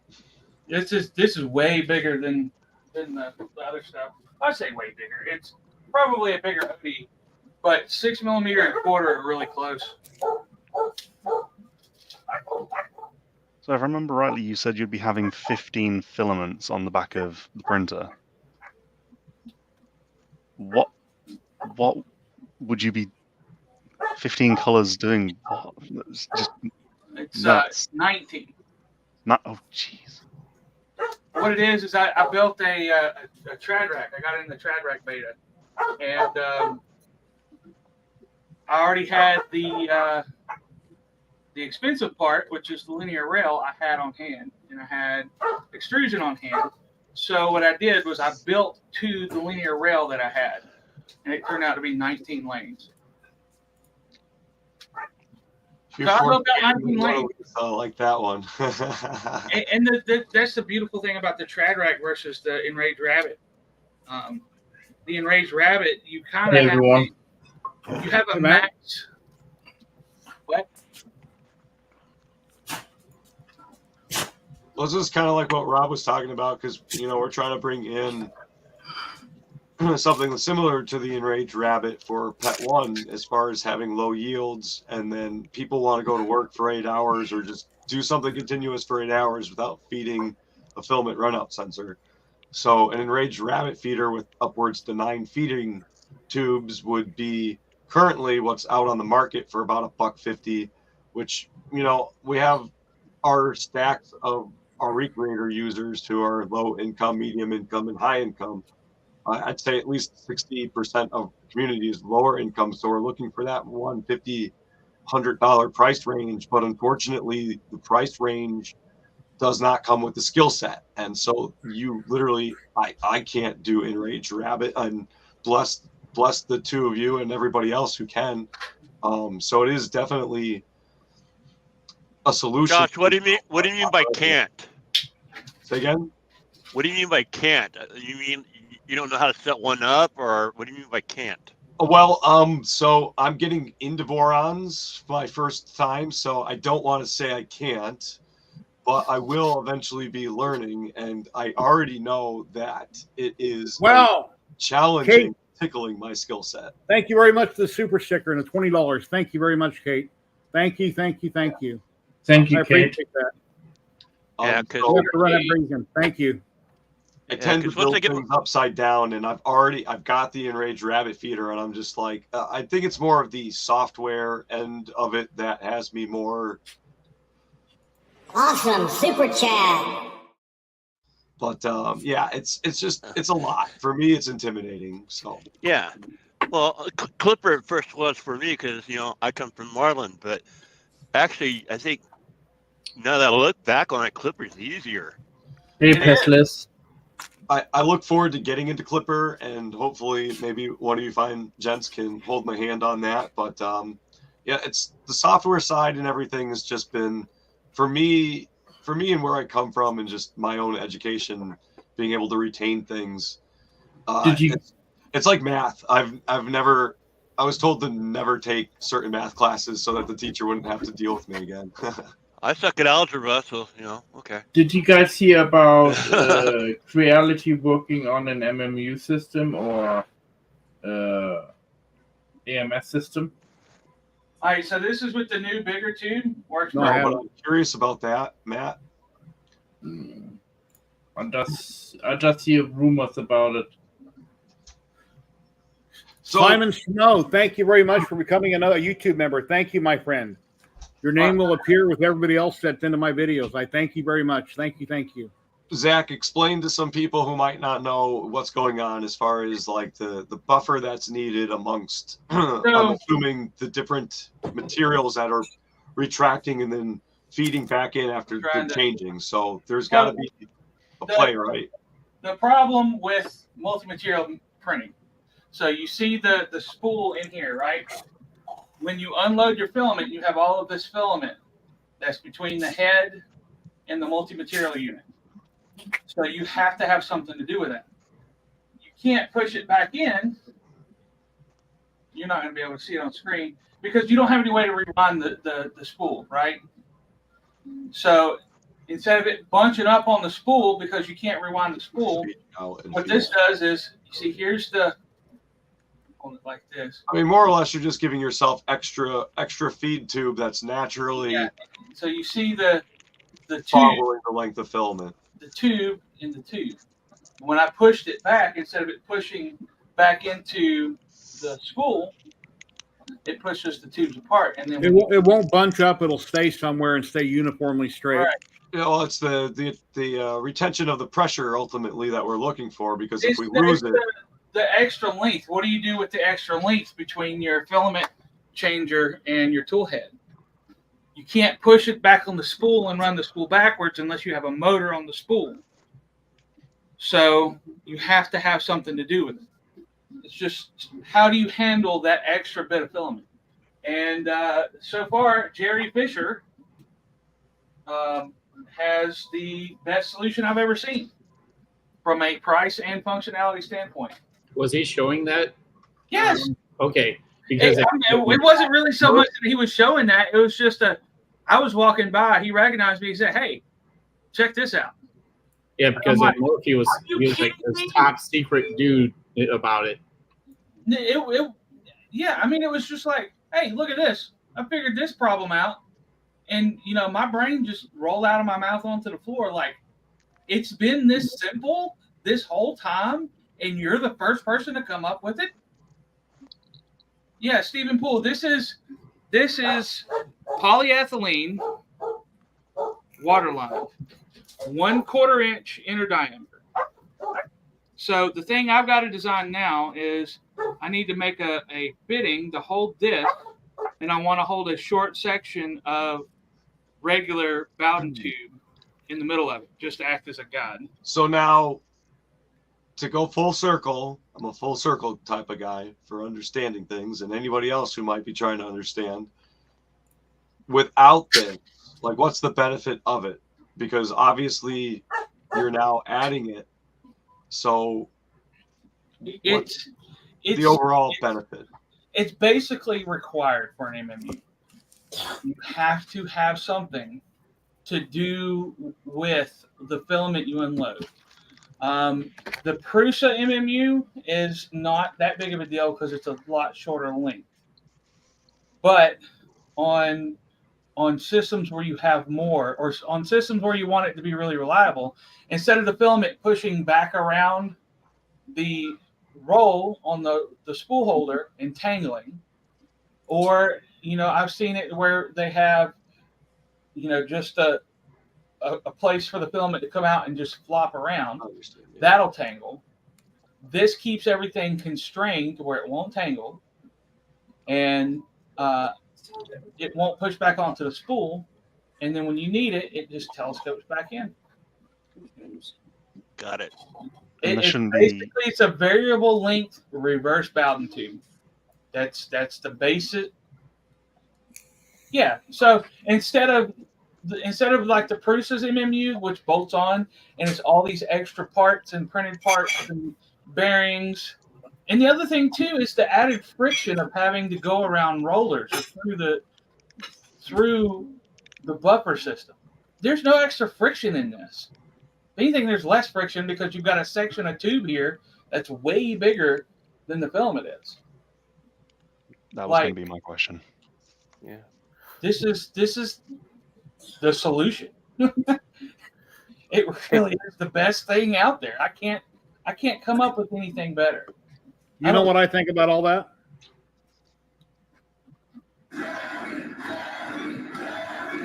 Anyway. It's, you know what's hilarious about it? The guy who came up with this idea, his name is Jerry. Okay. Jerry Fisher. A Jerry rigged idea that worked. Okay. Yeah, look, it's Stephen Poole. It's bouncing around in there, and he's doing the same thing. Like, that's perfect. That's cheap.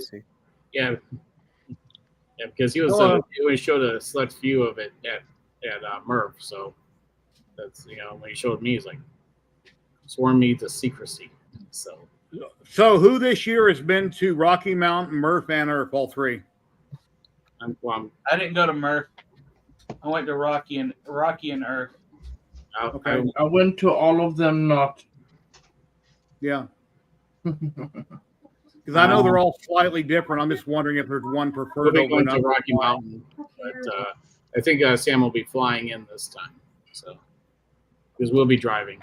I'm so glad you're talking Yeah, to me. fly into Denver and then I think it's like a 50-minute ride. I think a 50-minute Did you drive. dress him up like a hot dog tripod? No, that was actually not. I was actually away from him, looking for a way to mount a pumpkin to a little. Hey Scott, how you doing today? Board.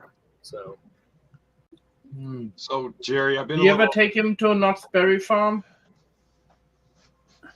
No, that could be an interesting. What farm? Knott's Berry Farm.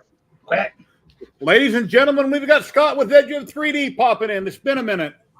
Hey Scott. Hey Scott. How you doing? Look at those K1s in his background there. Look at that. Yeah, I just got done doing an unboxing and first print video on the K1 Max.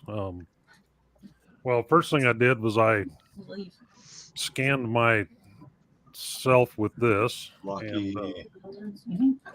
And then printed this mini me on the K1. And then I literally just unboxed the K1 Max and printed this one here out of the Hyper PLA. Scott, you have to give me that STL so I can add a mustache back to it. I'm sorry. Yeah, he needs a mustache. So I did what Creality asked me to do. I shaved the mustache. I got the scan of my head. I gave you a perfect scan. Without the mustache. That's the reason you have no mustache. And the mustache is I'm not shaving anymore till the mustache is back. So Scott, you've been to multiple rap festivals, right? Been to all three of them this year. Went to Murph and Earth last year, going to Smurf again this year. So yeah.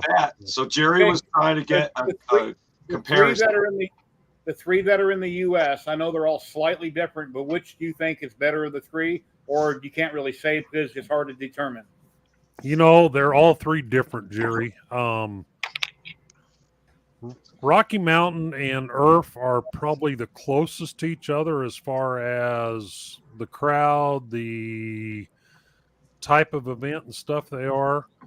Murph is a dysfunctional family reunion. I mean, yeah, you could literally go out and tailgate. You could drink. You could almost do what. There's almost no restrictions. But I mean, I was going to say, you know, I'm not sure that the people at Rocky Mountain or East Coast there at Hartford Community College would have been real impressed had I got drunk and started flying a drone around the event like I did at Murph, and Nero had got his Nerf gun trying to shoot it out of the air. I mean, you know, it's just. I mean, it's you kind of got to look at it like this.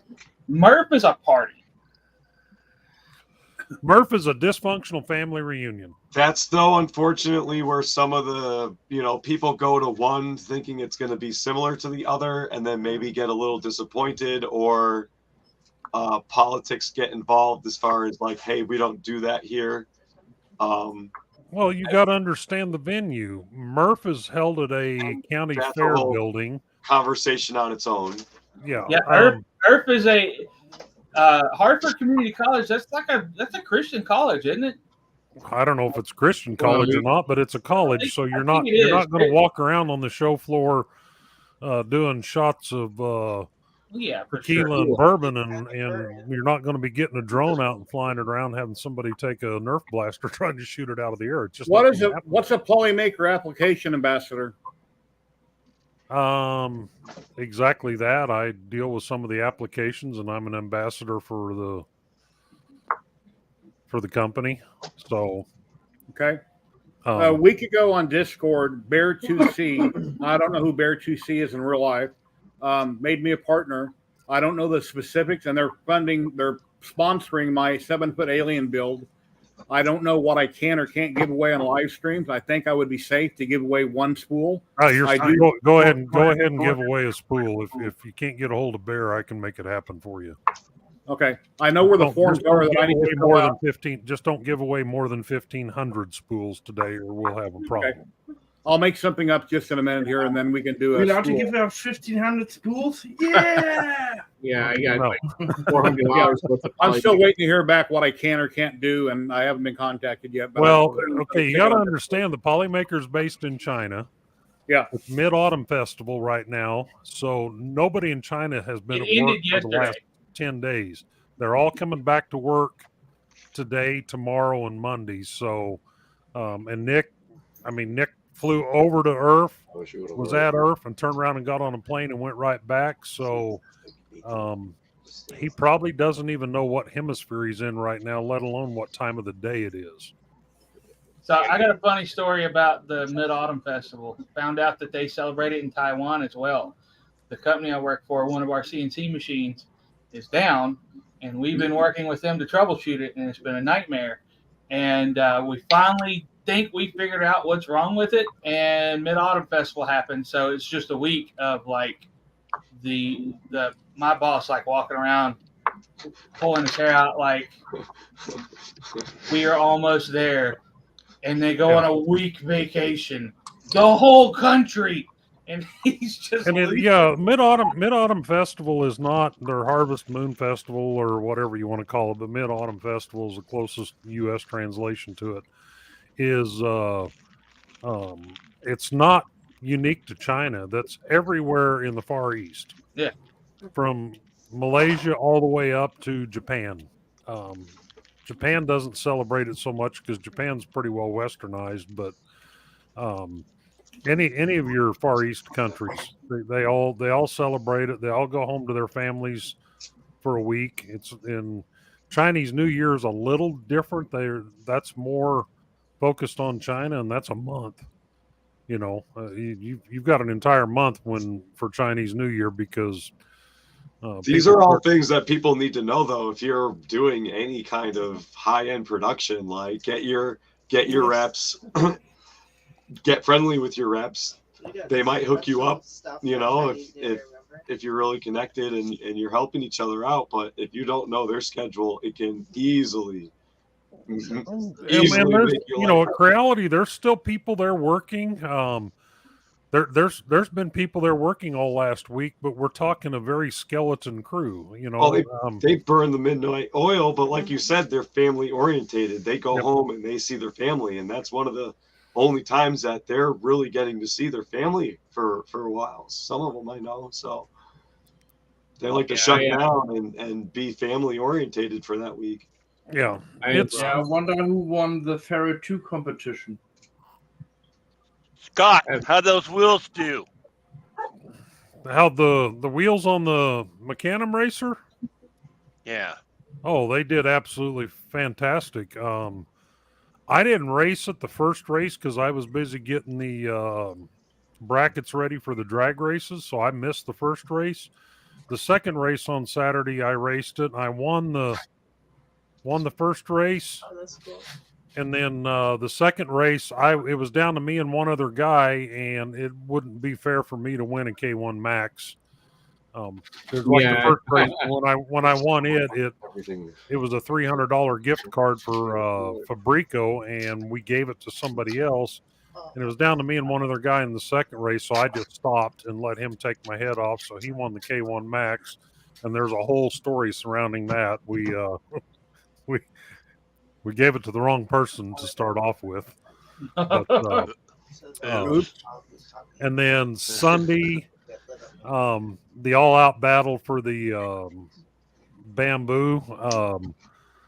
I mean, my car was still running just fine, but I finally just took it out of the race. Do you remember on national TV when Steve Harvey announced the wrong Miss USA? Yep. He made a mistake and he said the wrong person. Oh my God. Oh, we have to take it back. Sorry. Yeah, that's kind of what happened. I kind of made it up. The guy that we accidentally gave the wrong printer to, I kind of made it up to him on Sunday because the death races ran so long that everybody was just burnt out by the time we got to the drag races. So there really wasn't very many people out there drag racing. And I let that guy have my dragster and win the races.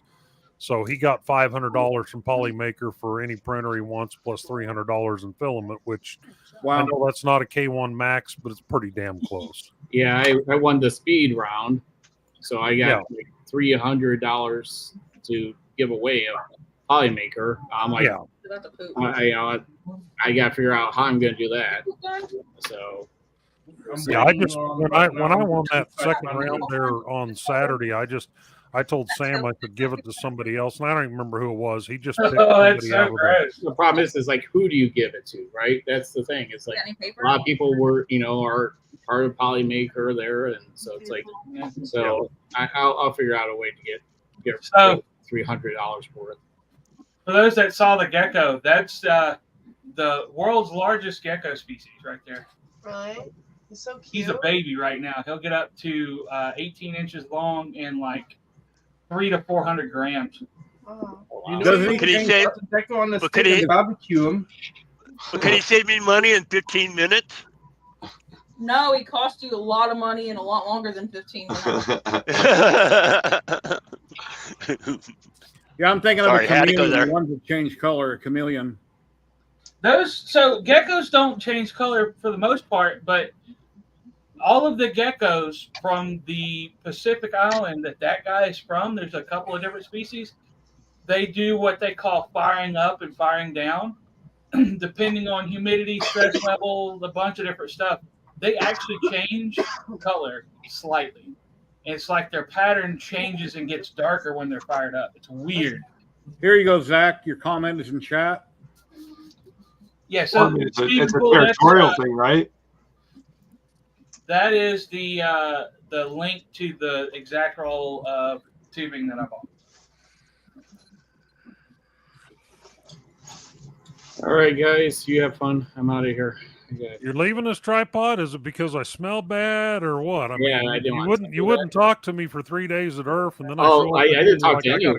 I felt like crap, and then I had to help the wife with son to daughter stuff, and then I was helping other people with their. You were the same, man. You were helping other people with dragsters. We didn't even see each other, but I did plug you in the video. Oh no, I seen you drop my name in the video and everything. I appreciate that. You were in the same boat I was in. I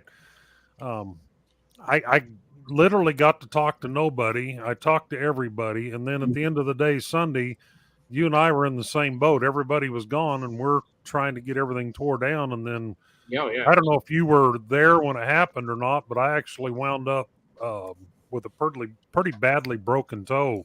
Ooh! Oh wow! Those big tripod. Before you go, what brand is that device back there? That one? Yeah, it's called a We Create. Video should be out. We Create. A recreator. No, not a recreator. The video should be out on Monday, so sometime. Okay. Anyway, tripod. Those big ass toolboxes are at Hector's booth. Oh yeah. When we were rolling them out to the trailer, 2 of them guys were behind the toolbox pushing, and I was running backwards in front of it, guiding it. And somebody at Hugh Forger or somewhere right around their booth stepped out in front of me. Oh, no. And I stopped. The toolbox didn't until it rolled all the way up my foot and over my ankle and slapped me to the floor. Oh, wow. Oh, my wife was about to kill someone. She's rolling. Sorry to hear that. Death Racer banner on the forces was so big. And someone rolled their toolbox right over it as she was rolling it up. Wow. Well, that wasn't us that did it, was it? What's it? That wasn't one of Hector's toolboxes that got rolled over. I don't know. She yelled at him. It's like, really? You're gonna just do that? And because the second toolbox, I didn't walk back in when they were rolling it out.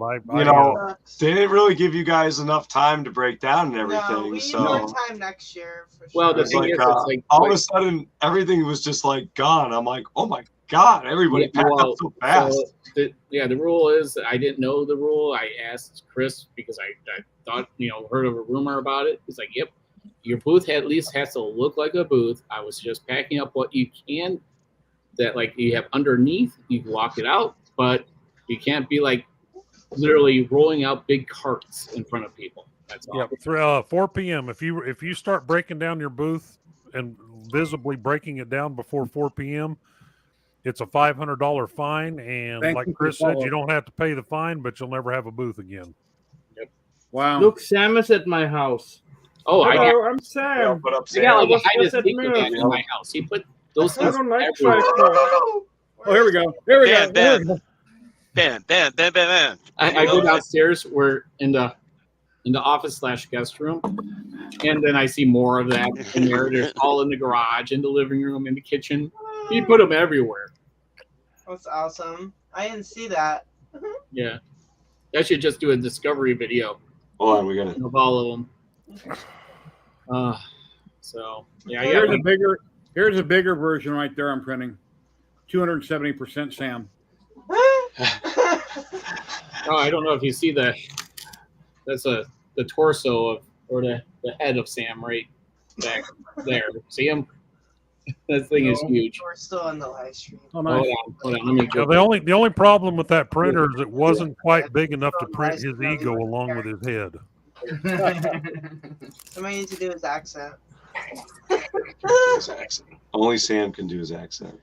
Unless we get an angry Chef Ramsay. He's like our 3D printing Oh Chef shit! Ramsay. Look at that. Is that They turned off the printer because Sorry. it was at night. That's And that's one thing awesome. that sucks about Earth is anything that you have going overnight, they shut off. Yep, they shut the power off about 30 minutes after they. That's good to know. I didn't know that. He almost looks like Hellboy. That's Yeah. cool. Yeah. So yeah, that I was happy that these kind of worked during my interviews, but it was still not. This is the AcreMate wireless. So they did take a battery backup and don't have a heated bed, and then it may print all night. Yeah.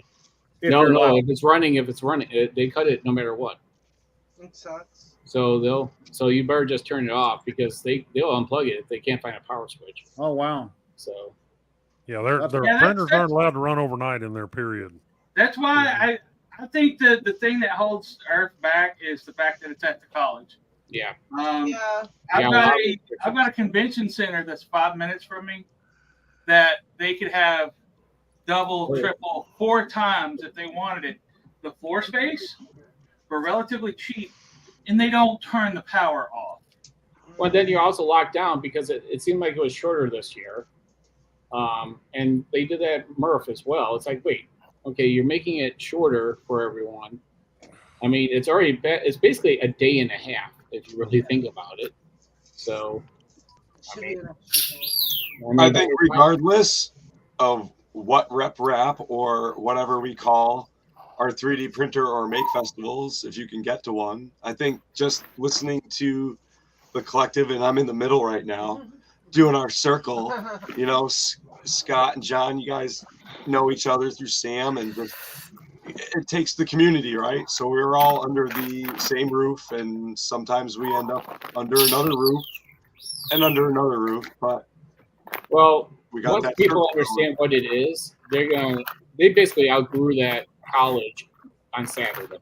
Oh, that's And the layout, because You know of what they talk Prusa, we had Prusa, and then you had Printed Solid, and what is it, the Cocoa Press. Yeah. Literally had such a big area in the middle.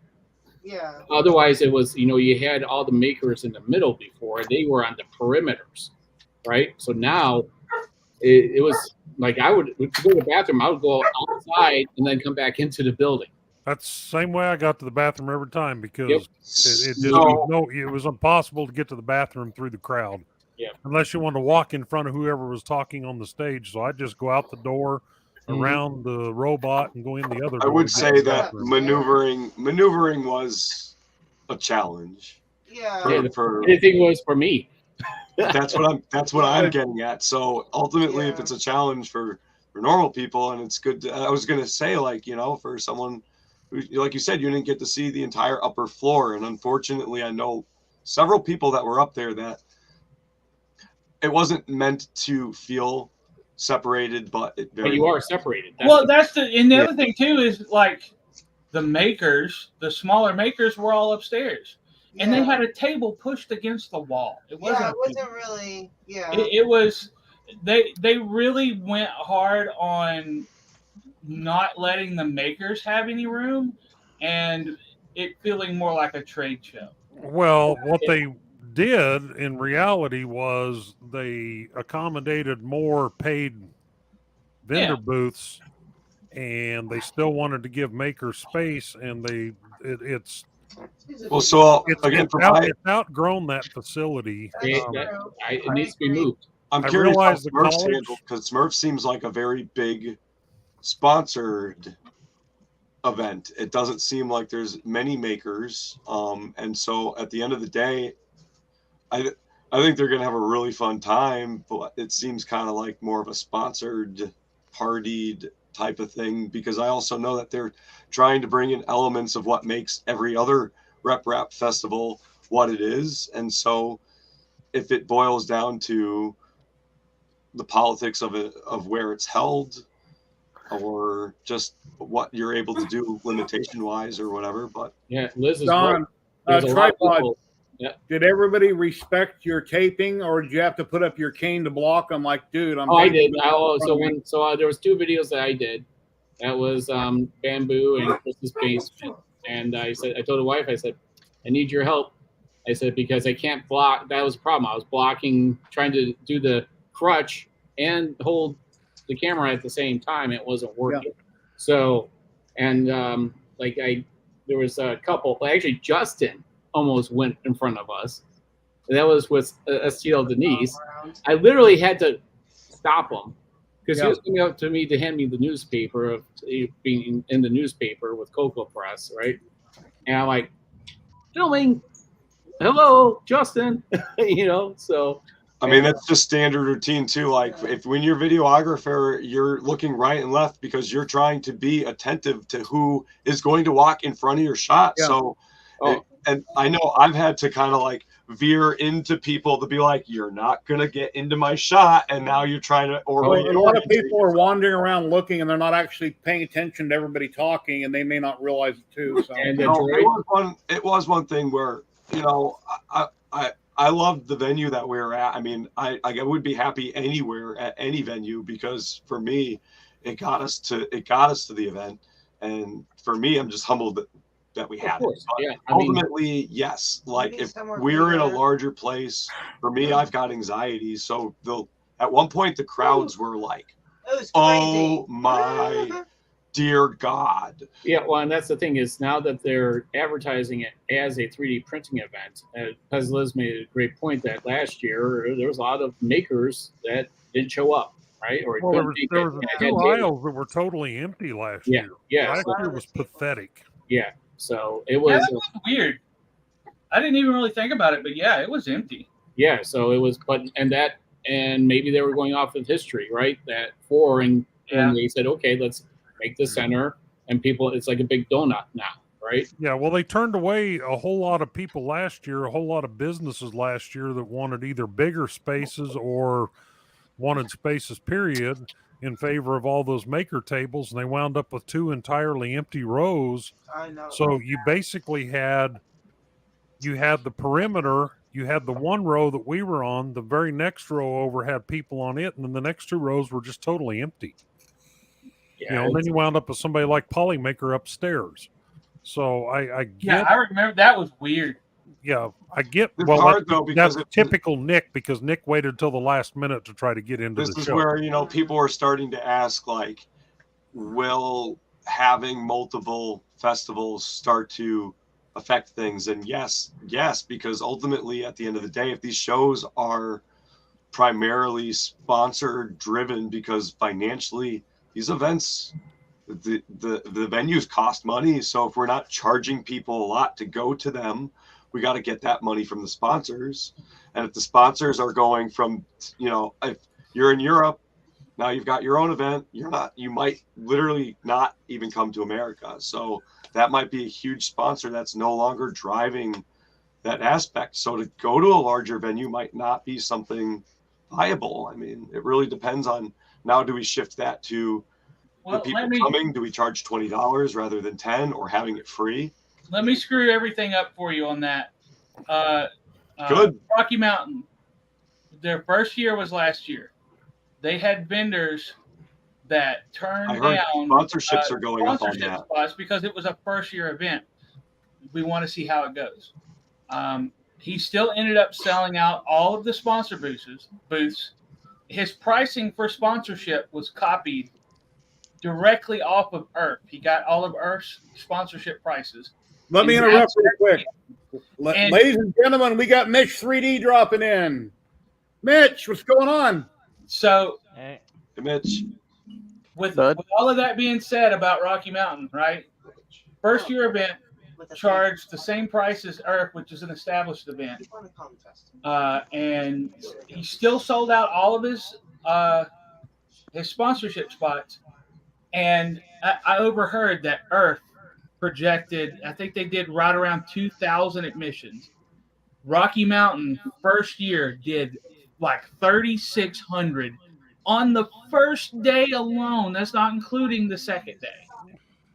So Yeah, but that's a bigger demographic over there. Like just and that's there's a the lot more thing activity. is, you know, he's really able to justify because he's doubling the space this year. He's going to have literally double the square footage at the next. And that's when Murph and Earth are going to need to step up and try to compete. And when I was talking at Murph, I'm like, we got another building. And he's like, yep. And so you need to advertise it better, what these events are, because no one knows what a rip wrap is. And when I talked to Chris on Saturday I said, when are we going to drop the rip wrap? I said, I understand there's loyalty to it, but no one knows what the heck that is outside of our space, right? And he's like, did you just read my mind?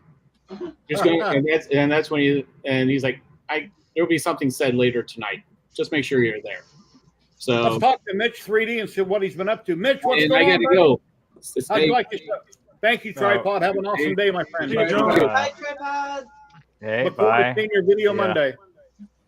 Mitch, what's going on, buddy? Hi, Mitch. Hi, Mitch. Hey, I'm on my third CHC hot end on this Cyborg V0. Oh my God. I'm on my third THC too. They just break. They just stop working. Like the heater cartridge or the heater wire just like is dead. Like I have no resistance on it. This one has resistance. The other one has resistance, but it's intermittent, which is even worse because you don't know if it's gonna be. How come it's not a Revo, Mitch? That is on order. That's actually what I was doing. I added the connectors for the Revo. I added because on my other Revos they give you extension cables with these Molex. What's it called? The Microfit. So I just connected. Basically, at the head I ran wires for the extension so that when I get the Revo, all I have to do is plug in the Microfits. So don't quote me, but I think it was Joe Telling that interviewed Slice Engineering, and they came out with a hot end for the Bamboo Labs series printers where you can take out the nozzle and you don't have to disconnect everything and go through all that. If you get a clog, just pop it out, pop the new one in. It wasn't was Big Slice. Tree Tech that introduced a Revo based. Yeah. Oh, okay. Big Tree Tech. The Big Tree Tech Okay. Panda, I believe they call Yeah. it. I don't That's think very Slice. cool. I don't think Slice would be promoting the Revos, but I clogged 4.4 nozzles on my Bamboo Labs, went out in the garage, pair of pliers, propane torch, melted the filament out, pain in the butt. Yeah, it'd be cool if I could just swap it out real hot quick. swap 'em. That said, it was really expensive.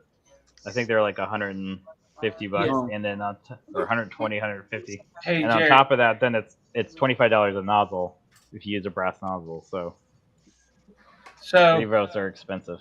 Just a fantastic print. I don't know where it's at. I'll have Oh to- no! So One of my dogs has gas. Oh boy. Ooh. So Anyway. you bolt in, like you put screws into your bamboo hot end, right? Yep. And then you take a 1.5 millimeter Allen wrench with everything still hooked up and it hot, and you can push the Allen wrench through that, like that, to force out filament. It's the best unclogger I've used. Okay, because I've had it hot on the printer before, and I've tried to press it through with a cold break, and I couldn't get it to go through. I see what you're saying. And it's worked, because I've tried just holding it with pliers, and I'm using a small tool that I have that looks like a Yeah, long this is a Allen lot wrench. easier. You just I don't think this is. This is Why way would you- bigger than what you actually need, but you just do that right there. See? So What's why that does part? it jam? Why are the bamboo hot ends jamming? It jams if I have a tangle. I printed with a whole bunch of sample filaments, and they got tangled up on the back of the printer, and it's printing in midair, which caused a jam, and then I couldn't easily get it out. So it must be burning the filament inside there. Something, yeah. I don't have that problem with the bamboo. Mine prints fine. Guys, I'm gonna bail. I'm not All right, feeling me. well. See ya. Hope you get Rest up, Rob. Bye, Rob, when you have time. Thank you very much, Rob. Have an awesome day, my friend. Give me a Thanks, call, guys. please, me. Great seeing you on Absolutely. video. Thanks, Jerry. I got you, See Matt. ya. Yeah. Jerry, we're getting echo. Yeah, I don't know. Somebody's echoing. Rob and I building a 3D printer together, what is fully automated, and it have a tinter leaf head, so it can print in an angle. Mm-hmm. So we're hoping that also it will be a QXY, so the printer belt will move once it's finished the object off the printer into a basket too. So, and I also Always have super It was really impressive. cool. Very, Totally amazing. very impressive. That was probably one of the highlights of the shows. That draw just drew in people that were just in awe, and there was probably at least 5-10 people around it throughout the day, continuously, just staring at it, kind of like, At Rob's printer. Yeah. At our printer. Yeah. Were you there? You weren't there, right? No. No. He helped. No, I was not there. I'm in Europe and UK. It was amazing. Really good job. Really cool. Thank you. Yeah, I have to thank Rob for that because he's my engineer. I come up with the idea, and together we work as a team. You know. Nice. That's why we should probably all. I'd love to get Doug and everybody kind of like talking about where he's going with his printer at some point. That just sounds like super what Rob cool. said, just as far as anchoring that one motor, you know. Doug's been quiet for about an hour, so hey, Doug, you got the floor. Tell everybody who you are and what you do. We'd love to hear about it. So, I'm Doug. I'm representing, planning on representing Recreator 3D at Smurf this year. And yes, thank you. Yeah, and I'm kind of rather interested in print block as well. So while I'm there, whether 3D printing professor wants me to or not, I'm going to be showcasing his stuff as well. Nice. So I've kind of got a Yeah, kind of a somewhat of a community table of sorts there, amongst all the sponsors amongst all the not sponsors, all the companies that are going to be there. So yeah. In terms of projecty stuff, I've got the Core XY printer block printer that is an absolute monstrosity. That cool.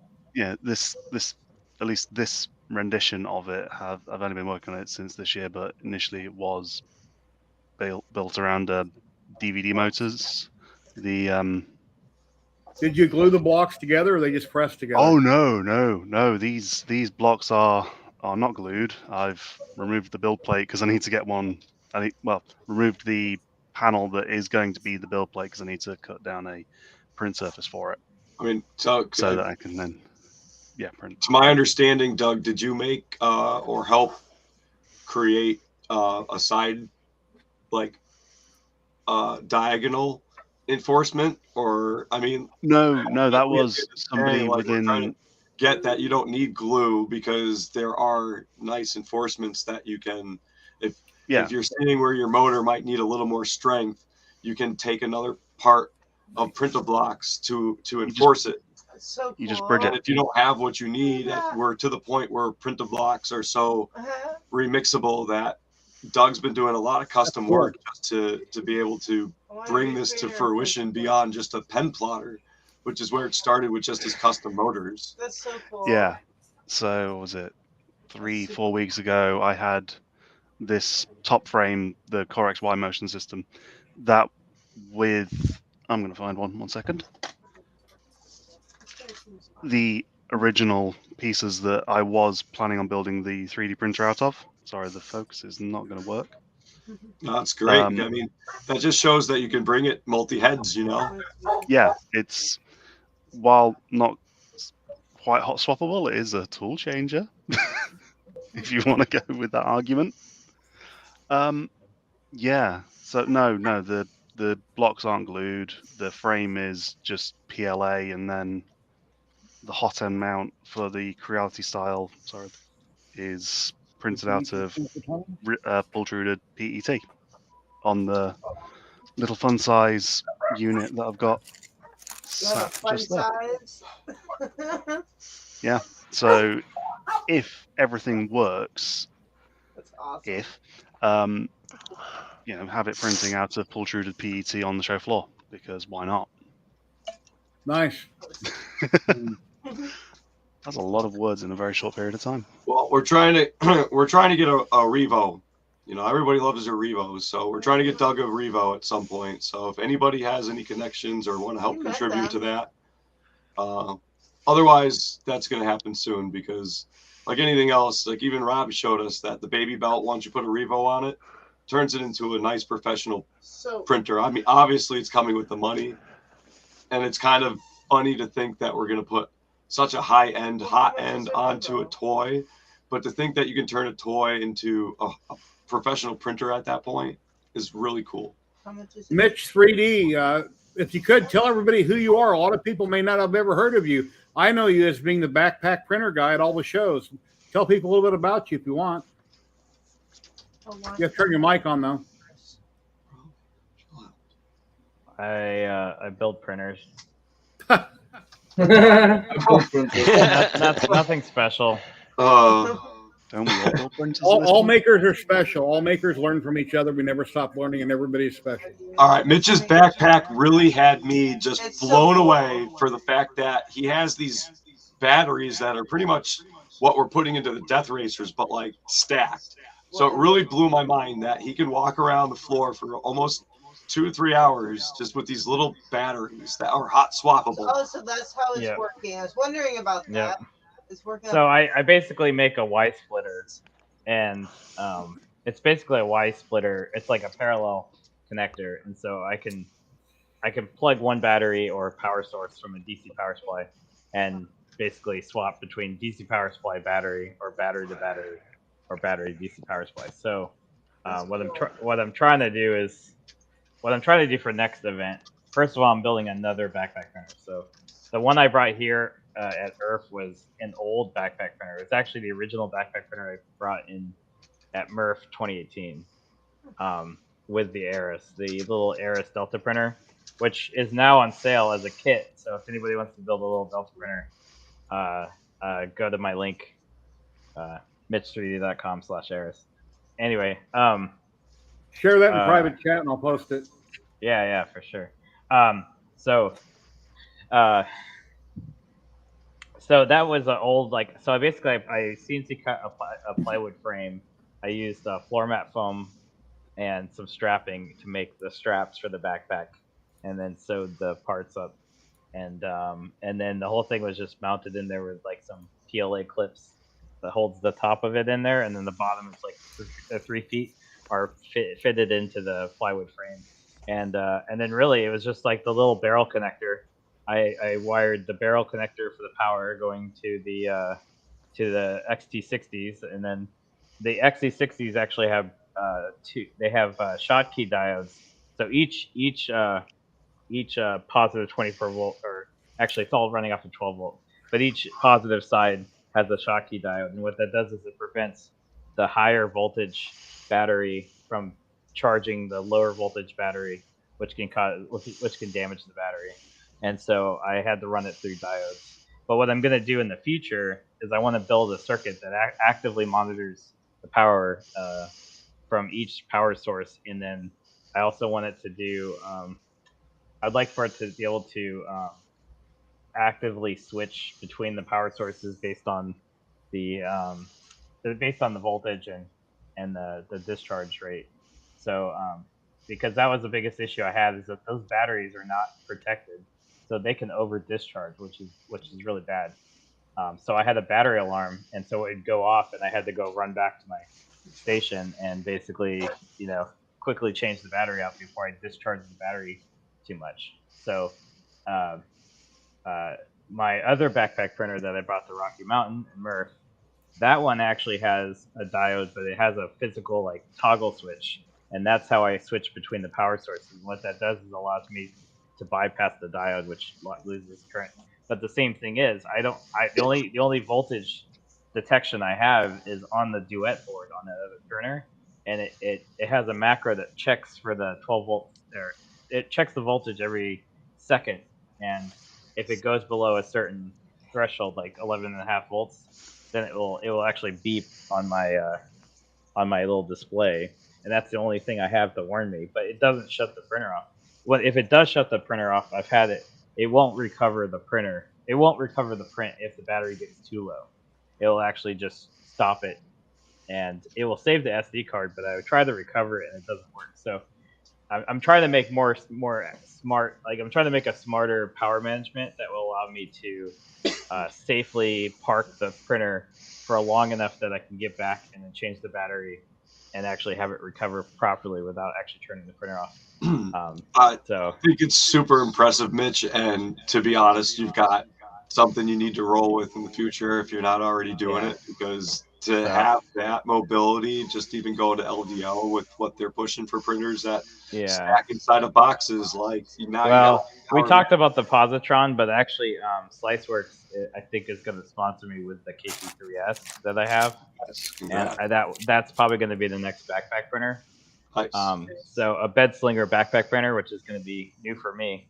But that one I want to actually use drill batteries because it's easier and it's more accessible. So I'm hoping to just run some drill batteries and then a little. Very looking forward to that, because me and Rob talked about it a little, Rob Mink, but you at the end of the day too, I think I actually talked to you. Like I reached out to Ryobi and they were like, "Yeah, we're not going to endorse anything." That's why I'm looking at the thing with drill batteries is that essentially most of them are either using lithium polymer packs or they're using an 18650 pack and what are those lawnmowers running off of? The new Dyson push mower. So I have a Ryobi 40 volt a lawnmower, and that thing is a massive pack. That thing's like, is it heavy? It's 6 amp hour at 40 volts, so it's like 200 watt. Those are like 240 watt hours or something like that. So it's a lot. But the other thing too is flying with this backpack printer. That's why I brought that small backpack printer, is because that one actually is more ready for me to fly with. The other backpack printer is 35 pounds, but then you add a case and all the accessories, and it ends up being oversized luggage. It's over 50 pounds. So it was easier for me to fly with a smaller printer than it was to fly with a bigger printer. For Rocky Mountain, I'm hoping to drive, but if I end up flying, I still want a backpack printer that I can fly with. So if I get drill batteries, I can actually just buy the batteries at the local Home Depot or something there, and then just pop them in, and then maybe just ship them back or something. Or I could take them back with me, because most lithium anything under 99 watt hours you can fly with. So drill batteries are less suspicious than flying with drone batteries. So I'm just thinking of every little aspect of it. Like, how am I going to fly with it? How am I going to travel with it? Like, how is it going to look? Like, how is it going to? The comfort's a big one. This last backpack printer was so comfortable. I barely felt like I was wearing anything because it was so lightweight, and the straps are actually pretty well molded to my shoulder. The other backpack, the bigger backpack printer you can definitely feel there's something there. It's quite heavy, and my feet were killing me. So, I don't know. It's kind of a gimmick. I don't know if I want to entirely do it every time, but I probably will have a backpack printer for all the reference festivals, just in a different form. So there you go. Here, let me 1 sec. I'm switching What's camera. Backpack printer block printer. Yeah, well, if it's as wobbly as my my Delta printer, I think you're gonna have like something that resembles a Benchy, but it will be a wobbly Benchy. Somebody was already recreator backpack. We'll have to. Well, we thought about that too, because that actually would be really easy to do. Because Why not do the robot what follows you around? I have thought about that. I'm considering building it, but a we little can add robot to that D2, follows you know? around. Yes, that would be good, Matt. Yeah, that would be fun. I do want to do that, or at least one that I can remote control off in the distance. And I would like to make something that's a little bit more fun for kids, like more interactive, like because You would get the treads that face. Sam put on his Yeah. his kid's car. I could actually just honestly, if I think about it, I could just take a Power Wheels car and put a printer on it. But like, I don't know. That'd be awesome. I kind of want somebody else to do it, and that way I can enjoy it. You know what I think we mean? should give away a roll of Polymaker filament. What do you think, guys? Nah. Good. Yeah, Polymaker filament is the best filament I've ever used in my life, and I'm glad that they made me a partner recently. But I love their filament. They have too many colors and types to pick from. That's just crazy. Yeah. They've got so much. They do so many great things for the community. It's just unbelievable. But today I'll be giving away one roll. Wherever they ship to, one roll. You have to be present in chat to win. Once the winner wins, I will give you my email address in chat. Email me, and I'll send you the form that you need to fill out. And then I have a form that I need to send out for Polymaker also. So please let me know in the email what your screen name is, and then obviously your real name. Then I'll email you right back. But I think we got to do a drawing. So, see, I got a giveaway tool right here. We got 27 people entered. If you haven't entered, please do so now. And yeah, I still hear that because somebody's got YouTube or Twitch in the background, but it's not that loud. All right, guys, I gotta go. I'll catch you later. It's not me. Take care, I'm muted. Yeah, bye, Have a great day. Zach. See you, Zach. And here we go for the first ever Polymaker. Well, this ain't the first time I've given away. Nick has allowed me in the past to give away filament. But anyway, here we go, everybody. In 5, 4, 3, 2. Should I stop and go get a drink, use the bathroom like Loyal does? 1. Here we go. Commercial. Let's see who wins. Yeah, have a commercial come on. Where's the commercial button? I'm not in there. Where I am. Darth Gallum. Awesome. Congrats. Darth Gallum, are you in chat? Darth Gallum, are you still here, buddy?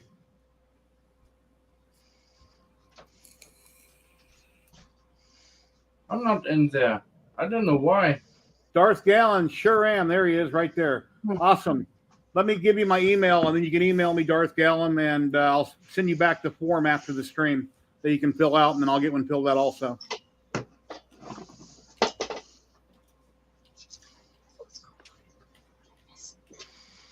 There you go. There's my email right there in chat. Congratulations, Darth Gallon. Yep, congratulations. So I know that mini printers and all these things that we're doing are nothing new, but I'm very inspired by what people are doing with them. Just how Matt and Rob collaborated to do what they did with that tech, and how it's kind of, it's current and where it's going with Voron units. But again, now you can just take basic DVD drives and motors and stuff, old tech that if you tell anybody what a DVD is these days, put it in the DVD player. Take care, Daniel. Old man, and so DVDs are going to be gone soon. Maybe not so much because we'll still have Blu-rays, but what's next after Blu-ray? We're not going to have DVD or Blu-ray discs. Oh, they're gonna come with what they call 8-tracks. Everything old becomes new again at some point. They bring things back from the past. A blast from the past, things always come back. Oh, that's true. It's just really encouraging to see, again, just ingenuity done in a different way.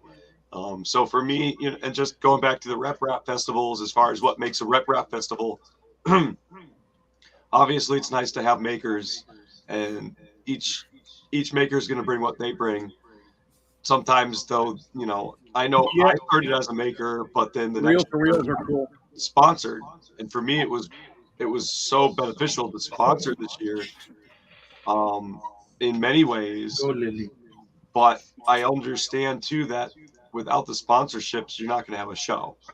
And I know for the makers too, without the makers, you're not going to have next year potential sponsors. And so a first year show can really make or break somebody. And then seeing, again, is this going to push me into the next year? And so it's really nice to have the community response and to know what venues might be able to host you differently. And again, I'm looking very forward to what Smurf brings and hearing that, they've done their homework to see what venue people like. And it's good. It's growth, just like anything else. We got 3D Printopia out of Earth midweek which kind of confused some people and screwed up my hashtags personally, but I'm not going to throw any shade about that because I'm just trying to roll with the punches. And it sounds like they're trying to grow and expand.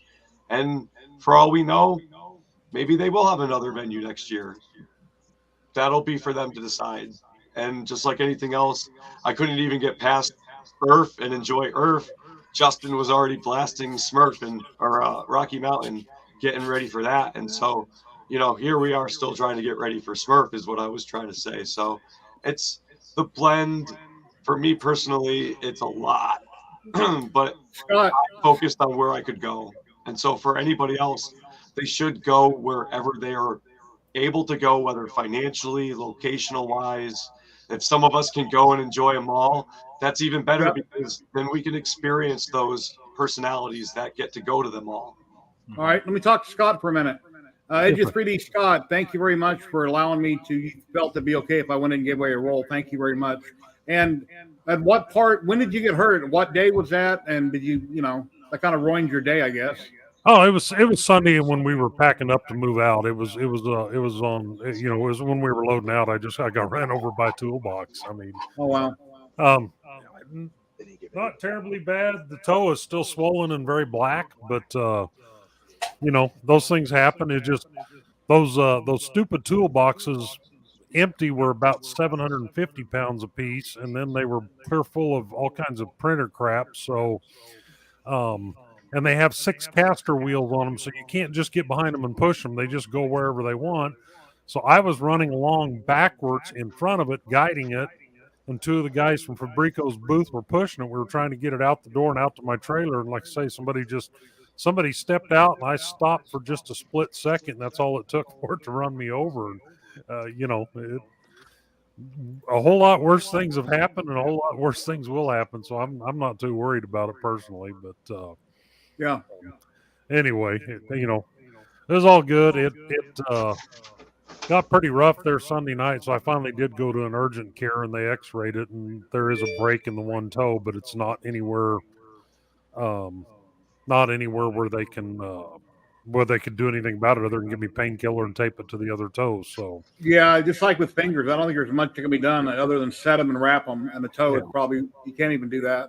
Yeah, they just taped it to the toe right next to it and gave me a prescription for some Or they painkiller. always can amputate, Scott, Yeah, Scott won a bunch of stuff at ShareFest, so he definitely was trying to hop up and down and enjoy. How are those K1s doing for you? You having any issues with them? They working pretty good?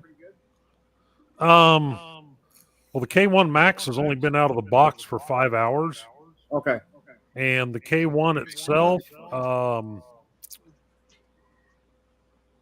it's working, but not because of Creality. Well, it is working because of Creality. So the K1 itself, it worked great for a month, and then I started having the extrusion failures, as everybody, or as a lot of people did with the version 1 extruder. And it took Creality less than 40 hours to get me a new extruder as just a consumer. So they didn't know who I was. That printer has been purchased under a name that they can't, that doesn't relate back to me as far as my relationship with Creality. And then back the week before Earth, when I was printing out, I printed out everything for the Trident on that printer. And then I started to print out Creality's Death Racer. and it started having temperature issues. The hot end was obviously a thermistor problem. So I went back through Creality support under a name that they wouldn't know and did exactly what they asked me to do. But when I was plugging the board back in, when I unplugged the hold on, let me find it here.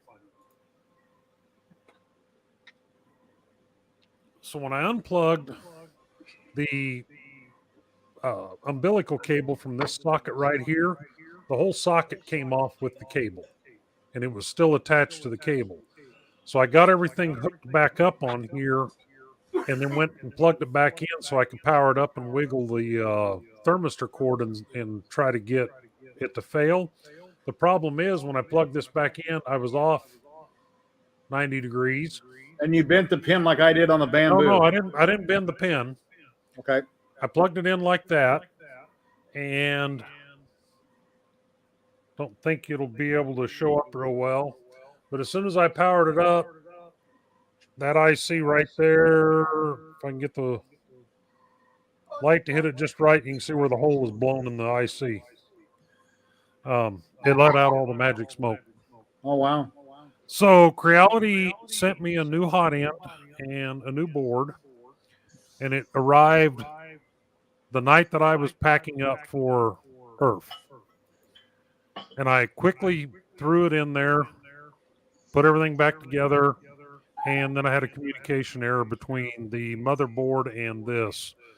So I switched back to the old cable, still had the communication error, put the new cable back on, still had the communication error, reset everything a dozen times, finally gave up, went to bed, got up 3 hours later and drove to Maryland and left the K1 here. So Creality is sending me a new motherboard, but the printer has a new motherboard in it right now, and I'm sorry for whoever got one of the K1s that was at Earth, but it doesn't have a motherboard in it. Wow. We'll just leave it at that. I think a couple people seen me over there at my booth with a K1 flipped upside down, stealing the motherboard out of it. So yeah, my bamboo lab, I replaced the hot end. I unplugged one of the connectors, the thermistor or the heater, on the little daughter board on the hot end, and I didn't realize that connector pulled off. Yeah. And when I pulled it off, I didn't. My glasses, getting old glasses, plenty of light. I misaligned it, and I bent over the connector. Well, they sent me a new board. I got it fixed, but you got to be careful when you unplug. Creality is so fond of their damn glue, and I hate that. And Yeah. that's exactly what it was, because now I've got it plugged on there and I can't get it pulled back off. But you can see the yellow glue on there, and they literally had the umbilical cord glued solid to the socket. Well, the problem with these sockets is there's nothing other than friction that holds the socket on the pins on these boards. So whatever's the strongest, they use the glue. The glue is the strongest, so it's going to bring the socket off with it.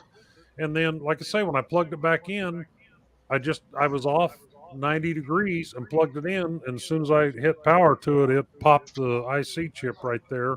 Yeah. And so speaking from having to mail stuff out that might potentially come out with people who don't want to open up or shouldn't be opening up a unit. Yeah, everything's got to be glued. The shipment things got to vibrate. Well, no, and I get that to a certain extent, but I understand the frustration of like, oh, I'm taking this board or I got to repair it. And you're like, oh my God. Yeah. You end up repairing half the repair just because you couldn't get around the glue. Well, what happened at Earth is they actually had one of the K1s that showed up there very badly damaged. Somebody somewhere put a forklift through the box and literally caved in one whole side of the printer. So the printer was a brand new K1, but it was junk because the printer itself was destroyed. So before they left that day, that Sunday, Joy had me come over there and get the printer out of the box and get the motherboard out of it for mine. So Crowley's sending me a motherboard for it, but right now it has a borrowed motherboard in it from another, which that printer is in a bad enough shape that they'll, if they even ship it back, my guess is it probably went in the dumpster because it's not worth it to ship it back as badly damaged as it was. And it was the one Sam Prentice built anyway, so it's not like it was a big loss. It's just rough when it comes down to companies that are anywhere in the opposite of where the consumer is. And now you're talking about a unit that is an expensive unit, but unfortunately, when you're looking at the cost of shipping for something that's damaged. Mitch, is that a Voron? That's your Voron? Yeah, this is the one I won at Murph with Greg's Maker Corner. Oh, nice. That's the Cyborg kit, the all CNC one. So it's all metal CNC parts that are really nice, except for the hot end. So once I put a Revo on this thing will be nice. But I'm thinking also that I have, it's just going to be a standard Revo, and I don't print that fast, but I mean, it's printing like 150 millimeters a second, like it's standard profile. And I probably could go faster, but like I'm trying to print the parts for my LDO kit, my other B0.2. So I was going to try to calibrate it, but then the hot end died, so we'll see. To show you guys something here, my alien. Jerry, you're not done yet? No, I'm waiting on more filament so I can print more parts. Okay, this is the scale I printed him out in 3 parts. He's resin printed except for the blue, the green things on his back. Those are FDM. And I figured, well, why not make him 7 foot tall and size him up? So Matt German helped me with 3D Builder and Luban to size up the model. I contacted Gabriel regarding sizing up their one-piece model, and it wouldn't size up that big because the part came out really blocky. So he said, take the 3-piece model and that'll work. I didn't know how to size up the 3 pieces individually, 7 foot tall. So Matt had me go in 3D Builder, which everybody has in Windows 10. And we sized up the parts, slid them together in Builder so the keys would join. Then I took the old model that was 1 piece, already sized up in Luban, put it in 3D Builder, took a measuring tape in 3D Builder, measured the one model to figure out how to make the 3-piece model, which I showed pictures out of my video, and how to get it to be 7 foot. And here's 1 piece of its foot right here. So you can kind of imagine how that's going to come out. That's awesome. So you're going to print seven more of those feet, right? Yeah, I need a lot more pieces. Yeah. Well, you only got 3 weeks before Halloween, so get cracking. Oh, it'll be done. We'll be done with them. Hey, Jerry, I would have started to print today, and I would finished it yesterday. Yeah. Let's see here some pictures. Started print today, but I finished the print yesterday. There's Alien in 1 piece. And then here, that's part. There's 44 parts here, around 12 kilograms for the upper body. God, 1,000 The tail's hours. going to take a little over 6 rolls, 23 parts. And the legs that I'm working on now, or I was working on until I get more filament, it's a total of 32 parts. I've got 13 of them printed. That's not too bad though. So wait, so it's only 10 rolls? I've already used 5 rolls, so once I get more filament, it'll take 5 more rolls to finish this leg section, and then I can come out with a second video, and then in the video, this gluing is it all just the together. part. Okay, I'm seeing just the part. I thought so. Yeah. How many rolls overall? I think it's like 30 total. But I'm sure that all depends on your infill. I plan on printing the upper body with lightning infill. I'm going to try to do it hollow. That way I won't have infill. Yeah. The lower body is 10 to 15% infill on every part. But the upper body, obviously, I'm going to try to go lightning infill, make it hollow, and see how it comes out. So it's going to be so heavy. And with that opening, I don't want it to snap the model. So I might have to put a post in it. We'll have to wait and see. But it's going to be a fun project. And then behind me, yeah, that echo's still there. I'm just ignoring it. It's kind of hard to see, but I want to take part of that wall unit, cut it down probably 3 or 4 foot, lose my hypercube, cut my counter back, and then it'll sit back in that corner, and then I'll probably paint the walls black behind it, and then I'll have lights that beam up on it. So I'm on a live stream or a video, you got this big 7-foot alien kind of looking down over top of you. Sounds like an excuse to hold a Voron. So anyway. You know, the alien holding a Voron. What kind of printer? Yeah. What's that? What kind of printer are you using to print it? My Cheedy iFast and then my Bamboo Labs. So just the 2 printers running. She knows what to get me for Christmas now. Yeah. I never heard of the first one. Oh. The Cheaty, QIDI. iPast. Matt, that looks like you. Big Thank duck. you. Psycho Duck. Cheaty has a new one that's the 3, right? The 3 Max or something. The big one there is a Cheaty iPast, and I have an Xbox 3 next to it, which I'm having a few issues with. And, Jerry, what's that cost? I've contacted 3 different companies regarding their largest printer doing this project and the videos and sponsorship. They're all on vacation. They're all on their holiday, which will be, I think that's over today. Now they're off for the weekend, so I'll wait and hear back. If I wind up landing another printer to help me with this build, or I'll just use what I got. You should get that IOFX printer, that one that was at Earth, the giant IOFX. Yeah. Awesome. I'm getting the T500 Congro this month. Yeah, that'll be nice. That's huge. That's cool. Or reach out to I Ivan gotta make my Miranda. list for Santa. Yeah, for me. I just asked for filament because my Santa isn't that wealthy. Oh, Well, guys, I got to jump out of here. My friend just showed up, and she's got a bottle of bourbon. And love you guys, but I'm gonna go enjoy a glass of bourbon. Bourbon's better. Take care, Scott. I hope you have an awesome weekend. Yeah, have a nice evening. We'll see you guys Later. around. Bye. Take care. Take care. Oh, last week, everybody that was watching on Twitch, I raided into Ugly Mo, and when I closed everything down, I went to his channel. He wasn't there, so I don't know if the raid went through right as he was jumping, but I don't know. I lost everybody, so I'm not sure if that raid went through. Jerry, I know you like your big prints, and it blew my mind that one of my community members printed this out of Pet One. And so how many bottles would that be? I believe it was around 30. Wow. And so you got to think about when you're doing your own filament, how much of your own time and effort went into making the filament. So you kind of have a lot more appreciation about where that filament came from and how much it went into your print. So you get, into a price bracket where you can get your cheaper filament and you can sell your items cheaper, or even you can compare this to $40 pet material. And so when you look at your time and effort and then what a production company actually wants to go through to produce that type of material, we have a couple members who were specifically printing in Pet One. Once that company stopped producing that material, they found Recreator 3D and started producing their own Pet One so they could continue their operation. So to think,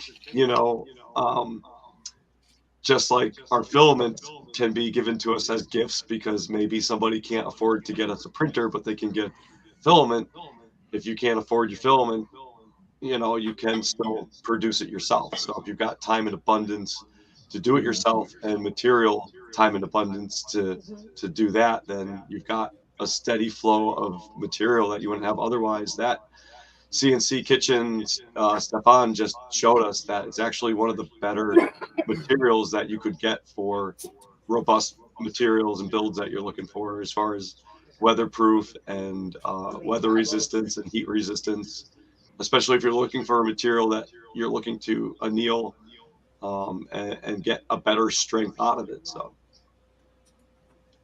here's my video I released a few days ago. Here's the thumbnail that I made for it on eBay. And originally I didn't have my hands up. I showed my son that, and he goes, "Well, Dad, put your hands up, Rack's scared." So I set up the camera on a timer on my cell phone. I looked up in the air, and I finally got it right. Then when I edited the software, and I forget the program I used to edit with, but anyway, I just took away the background and played with it for a little bit. And Wicked, the model came from Wicked 3D. Polymaker is sponsoring to build Luban. I've had a licensed copy for years. I just had to go update it with Lu Chen.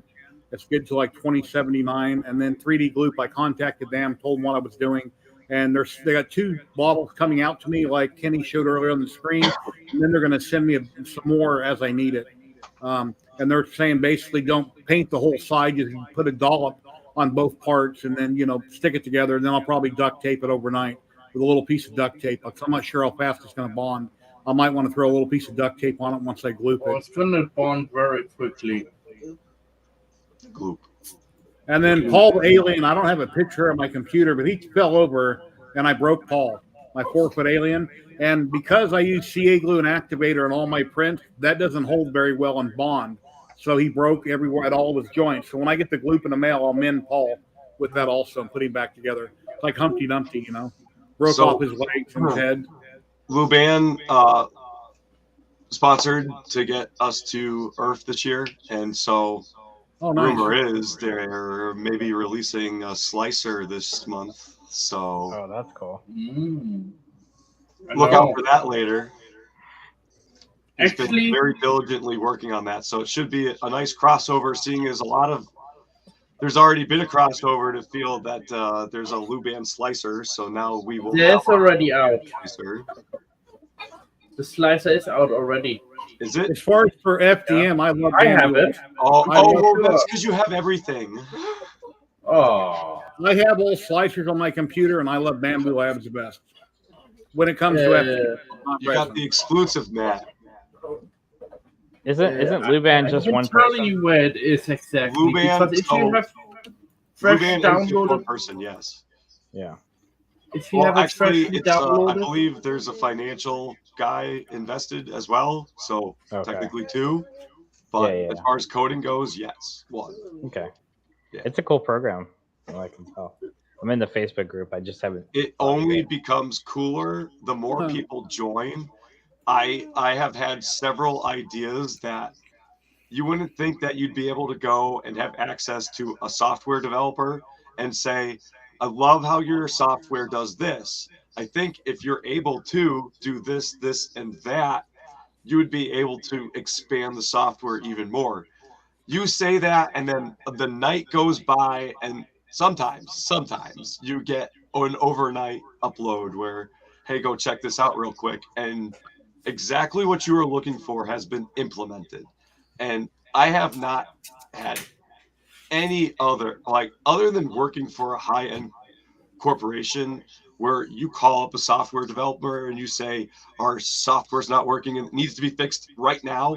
That is the only time that stuff like that happens. So the fact that you can be a user for the software and invest your money into something that you can outright buy or lease in varying ways that expands over time is just phenomenal. Okay, he's done and put a brim on it, which I'm not happy about. I got to get the brim off of it, but there is a big one and a little one, and now we got 2 Sam Prentices. No, we don't need more than it's one. going to be Attack of the Sam. Attack of the Clone Sams. I think I'll get a wooden paint stir stick and I'll glue on the back of this one so you can kind of pop up and I can be stupid with it on screen. Oh, wait a minute! I got the 3D print resin god. I got Matt Farmer. Look, there's Matt Farmer. Here we go. Where's my button at? Yeah, you see, there's Matt. tape the Sam's face on Matt's face. Yeah. That will do.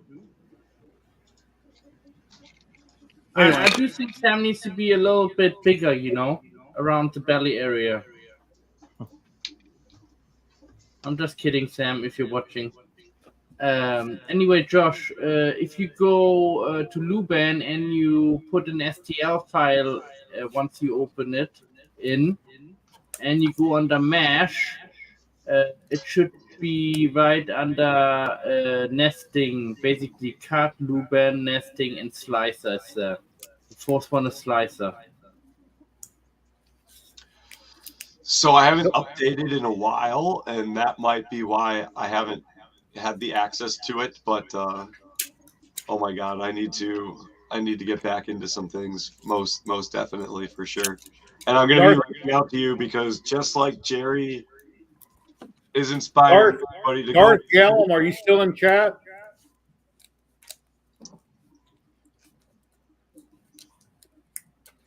Who are you looking for, Jerry? Darth Gallum. Oh, there he is. Darth Gallum, shoot me an email. That way I know I can respond to you later with the form for Polymaker, please. Do you still have my email? I know, Jerry, you talk about your low numbers, but again, I appreciate that you're here. we got a nice little circle going on. Even the people who just are in the comments, and you've got a good crew.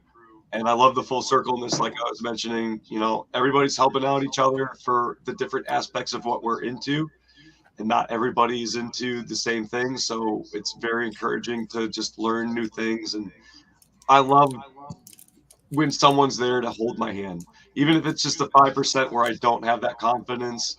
You know, to have a mentor, it goes a long way. Just even somebody to talk to and bang off different ideas. Maybe you're just having an off day and you're not thinking well, but somebody else is having an okay day and they can help you through. So again, Well, if you're a content creator or just a maker in general, and you have an idea or you want to ask a question, it's hard to type it in a group and get an answer. It's easier sometimes to say what you want to say live and get a live response. So I implore anybody who's just watching who hasn't decided to reach out to Jerry to join us, reach out to Jerry and have him encourage you to come on live and enjoy the rest of us just sitting here and being able to talk with each other, because I know it's been very helpful for me, and just again getting out here to talk. If you come on camera live, you need to have your camera turned on, not an emoji. I need to know who you are, because I've had a problem about a year ago where a couple of people popped in that shouldn't have been on screen. I was able to boot them before anything bad happened, or somebody was to refer you and you didn't have a camera, but somebody else knew who you were dropping in, then we could do that. So this is my first time ever being on a live stream like this, and you're not a terrifying bunch, so. Well, here you go. Guess what? mean, you have wrong camera. Next time we have to try harder than to be more scary. In Just person. think, there could be people all over the world watching you right now, or will watch you there's tonight, tomorrow, the next day. So yeah, you're just hanging out, talking to your screen and the camera. Hey, at least Henderson, Nevada, you know, the cool part of the biggest area, you know. Yeah. Thank It's you all for Las having me. Vegas. What I like right now is we're in different regions of the world right now. I know it's 7 o'clock for me, and I'm in Massachusetts in the U.S., and just within the U.S., it's different times. And the brim is off. As we mentioned, Doug's going to be going to Smurf because that's where he's able to go. So I'm not going to be able to travel all the way over there. So it's nice to have a representative or an ambassador who's able to go and also have fun and experience the show for the first time. I'm very jealous that I'm not going to Smurf. As I mentioned, it seems very sponsor based. So I would love to go just to meet the people. I don't really need to see all the products. I can see that online. I'm just as happy. I like to go fist bump, talk, chat with people. Oh, it's going to be an experience on its own, and that's what I'm getting at. Is just like everybody said that each rep rap's got its own kind of personality. That's going to have its own personality on its own, and I'm jealous that I'm not going to be there. Hey, thank you, Dark Allen. Thank you very much. I got it. Any update on? Did 3D General get to appeal or anything like that? They're stringing him along. Like anything else, it's political. But that's the territory that, unfortunately, he falls into. So it's going to be a battle he's got to probably bring legal matters into if he really wants to maintain his platform. Thank you, everybody. We currently got 38 people watching. At one point, we had around 60. On Twitch, I've got 13 subscribers and 632 followers. YouTube, I have a little over 5,000 subscribers. And what else I can say? And thank you very much for the donation that came in. Kate donated $20. We have a new channel member on YouTube, Simon. Thank you very much, Simon. And everybody joins my channel. All I basically can do for anybody right now is whenever I do a video, I put their names and thank them at the end of the video, and it scrolls up on the screen. And in the future, if I can think of something different to do, then I'll add something else. But thank you very much. And thank you, like I say, thank you, everybody, for everything. I think we ought to raid out and go to another channel. Okay. But hey, before you do that, we got to plug the book. Go get his book, 3D Print General's book. It's on Amazon. That's pretty much what's going to be able to support him right now if he's having trouble with YouTube. But unfortunately, just like Jerry's got to comment, watch what he's commenting and who's commenting and represent what he represents, how he represents it. YouTube, unfortunately, does the same. But 3D Printing General does other things besides what gets him in trouble. And unfortunately, that's going to be following him. And so he is an awesome writer. He does a lot of writing. I love this book.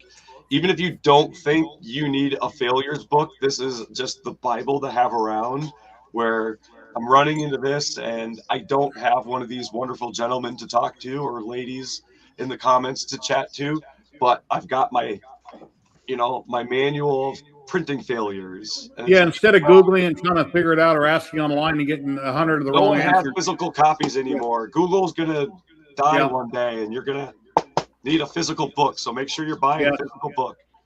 Yes, definitely. He had a great channel and he's moved over to another platform. Twilight Zone.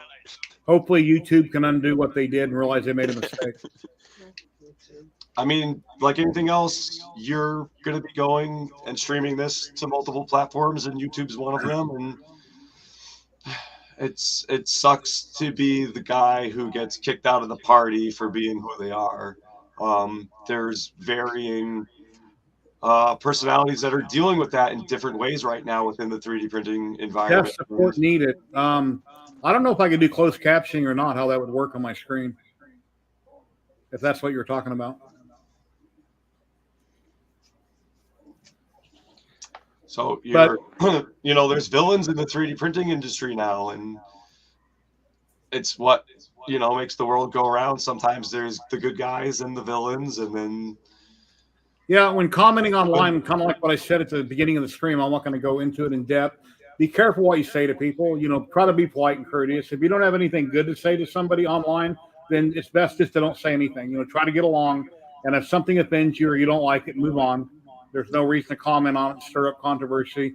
We're all makers. We all love each other, at least we're supposed to, and get along and try to be happy with what we're doing and learn from each other. So always try to make positive comments, encourage people. You never really know what's going on in somebody's life at the time that you might make a negative comment, and it really bothers them. So try to be courteous to everyone and try to do the right thing. So I would say try to treat people as you'd want to be treated, but some people may not, I don't know. Just try to be nice to everybody. Be good to everybody. In the words of Bill and Ted, be excellent to each other. Everybody watching on Twitch, thank you very much. I'm going to raid over to MakerDeck because I know they're going to be there when I raid in. We're going to raid into MakerDeck, and then I'll say goodbye to everybody on YouTube here in just a minute. And I'll be back next Saturday, 1 p.m. Pacific again, everybody. And I want to thank everybody that came on camera. It's been here. Doug, really nice meeting you. Thank you very much. Mitch, 3D. You guys are always welcome. We do this each and every Saturday, 1 p.m. Pacific. I stream anywhere from 2 to 4 hours. Thank you very much for that new follow coming in. I appreciate that. Okay, there's a follow right there. Thank you very much. We're going to go catch dinner, everybody. Thanks for having us, and see you next week. And here goes the raid right now. We're raiding over to MakerDeck. Thank you, guys. Thank you. Thank you. Congrats to the 2 winners. Really appreciate you guys. And next week, we'll see how it goes. So take care, guys. Here goes the raid now. I want to say goodbye on YouTube. Bye, everyone. Take care, everybody. Later.